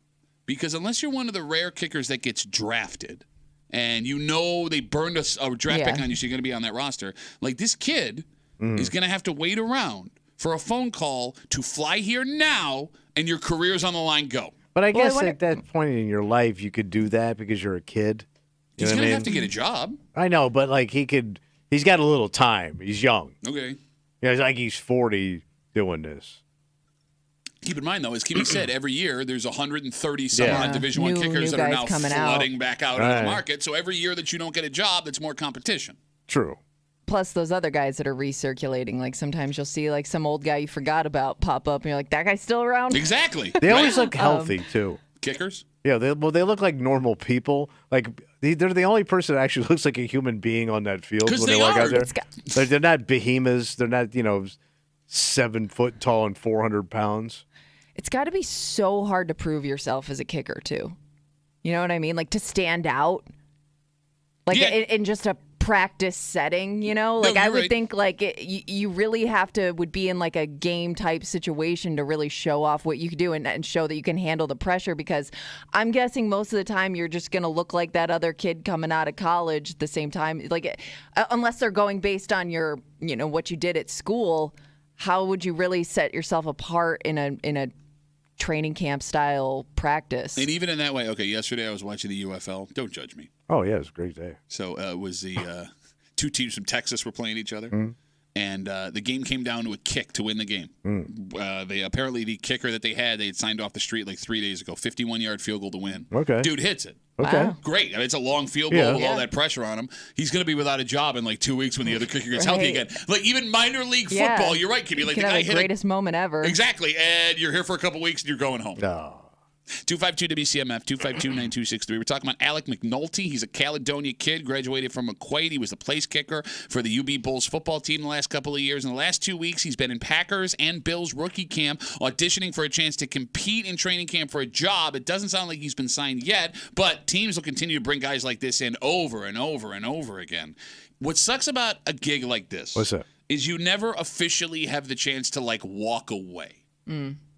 Oh, like retire? Well, yeah, I mean, like... You always feel like you still got it. Yes, if somebody gives you a call, you're going to go, right? Yeah. But you also have to get to a point where you know, like, if I haven't gotten my break XYZ yet... You're done. The odds that this is going to happen are small. So, like, do you have the ability to, like, let the dream die, even though there may still be some tiny chance as you move down the road? I'm guessing if they're that competitive, they're going to keep thinking they could play. Okay, but they So how long do you try for, you think? Like, because I mean, you could keep trying as long as you want, especially with that position. Well, I mean, until it becomes obvious, like you're way older than the other kids coming up. No, I don't know. They have younger legs. I mean, why when you say that it doesn't sound so? No, but these young boys coming in there with these, they're very limber and they're very flexible. They're very limber. I would think a limber young man would, that's what they're looking for. Okay. Good hamstrings. I always wonder. You hear these stories of like guys like you remember Todd Marinovich? He was a quarterback for the Raiders, and he was famous because they called him Robo QB. His dad, who also played for the Raiders back in the day, trained him from birth to be an NFL player. Yeah, it was like some weird thing. Yeah, he would massage his arm like as a baby in the crib. He had him running drills at like 6, 7, 8 years old, lifting weights, all this stuff. And the kid made it to the NFL, and he was a drug addict. Like it was a disaster. Well, he had a miserable life. Exactly. If you're going to do that, there are 3 positions in which you should train your child. 1, kicker. Okay. 2, punter. 3, long snapper. All right. If you can make your kid one of those 3 things, the odds that they get hurt are 0. You don't have to be the most conditioned athlete to do it, so you can still live like a regular life. It's more of a skill than it is an athletic talent. But it is one of those skills where you just mess up slightly one time and you could change the whole entire game. No, you're right. But think about this, Kimmy. When it comes to like sports, guys, dads will train their sons and daughters to be point guards, right? I want you to be a point guard. I want you to be a quarterback. I want you to be a shortstop. And they'll drill over and over and over and over again. You never hear of that dad that's like, I'm going to raise you to be a place kicker or a punter or a long snapper. Maybe you do more now that people know that. It's an easier way to do it. Yeah. I mean, granted, there's fewer jobs, but nobody focuses on that from birth. And you're still going to be rich if you're successful. Yes. You're not going to be the richest guy, but you're going to be living pretty good. Look, man, league minimum's what, $800,000? Then you open up a restaurant in your hometown with your name on it. There you go. Man, why are we so why? Done and done. Thanks a lot, Dad. 252-WCMF. Let's talk to Marcy. Hey, Marcy, how are you? Hello, darling. How are you? Long time no talk, beautiful. I know, sweetie. So just to at the front end of this, my husband and my family watch football. Big Bills fans, the whole thing. I've watched football for 40 years. I still ask the same stupid questions. I'm not an expert, but I was thinking, especially with a punter who's in a lot of pressure. I mean, the goal of the defense is to run over this kid, right? And he's 6'2", 195. He's thin. I mean, that's a dangerous position, but he's in good shape. He's trained for it, and he knows that the risk or the likelihood of getting a position is very narrow. So he's probably got some plan B. Sure. He's educated, or maybe he's gone into business, but he keeps himself in shape just in case the long shot he gets the call. And, that nobody's going to give up the dream. Maybe they don't have to. Maybe they don't have to. Maybe they can do their job, their work, and then have some flexibility. Say, if I get called, I need to go and try. I need to get my shot. Okay. And that takes a lot of discipline, and I'm guessing that a lot of these athletes have a lot of discipline. Okay. All right, well, Marcy, let me ask you a question, because you got a couple of kids. I do. That she knows about. Oh! I don't know how that would work. Oh, And we're 9 hours and 48 minutes from Mother's Day, and already you're starting it. Yeah, but go ahead. Let her have her Go day ahead. yesterday. I guess I'm just saying, Marcy, like I don't know, if you had a son that at 28 years old is passing off on like bigger opportunities because hey, look, I'm gonna keep training. I know that I could do this at any time, but this NFL dream, I need the time to keep my leg active and to keep myself in shape. Like it would start to worry you as a mother at a certain age, wouldn't it? I think when you have that kind of drive and that kind of dream, there's nothing that's going to stop it. If someone has the heart and the passion, even if it doesn't work out, it's always the hope that it would work out. That hope floats. You know, it can really take you a long way. And perseverance, whether you have support from your family or your partner. I couldn't support like a relative that is 28, 29. You don't support any relative anyway for anything. So what's the difference? You talk a big game. I didn't say. What do you mean I talk a big game? Hey, Marcy, happy Mother's Day. We love you. Thanks for the call. I appreciate it. Thank you. Bye-bye. Bye. You were saying you guys were like what dream of a relative have you supported? None, because they're not going anywhere. The family doesn't have any talent. No, but I mean, you asked that question. What dream of a family member have you supported? Zero. Oh, I didn't, but I never said they couldn't do it. You're like, why even bother trying, kid? So I got a cousin lives in New York City. Right? She's like 70-something years old. All right? Yeah. You know what she wants to do? What's that? She thinks she could write a play and perform in it. Why can't she? Because she sucks at it. But She's how not do you know? funny. Have you ever watched her do it? No, but I know She's not her. funny. How would you know?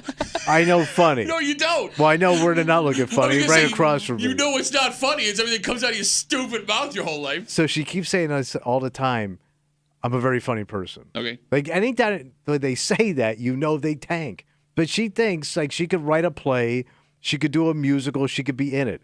Would I support that? No. Well, why? You're just being a dick. What? The odds, it ain't happening. Okay. Ain't happening. No, but the odds of this kid ends up with an NFL job are still slim. But if you're 28 thinking you're still getting into this league, come on, man. I will call State Farm back. I'll give advice to Alex McNulty because he needs it from me, right?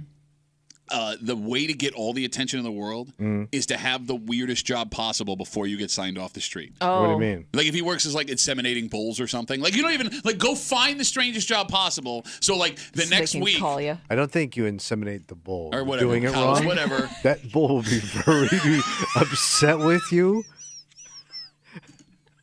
Sad part is like, yeah, you're right. You may lose your arm. Unless he's into it. In which case you got a friend for life, buddy. We come back.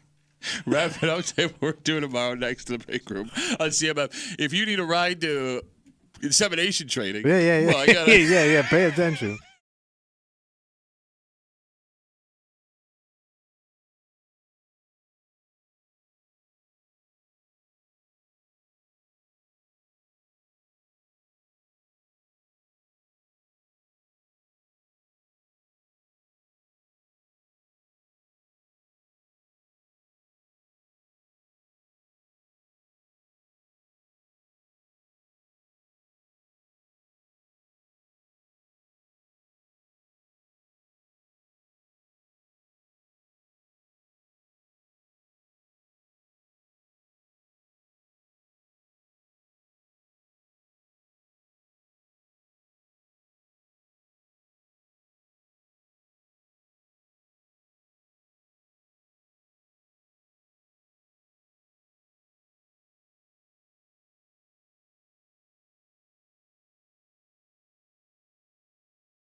That's going to be Rabbaroo. Audio Monday Rabbaroo. Sorry we were late. Kimmy was crushing her husband for doing something great that neither of us could accomplish.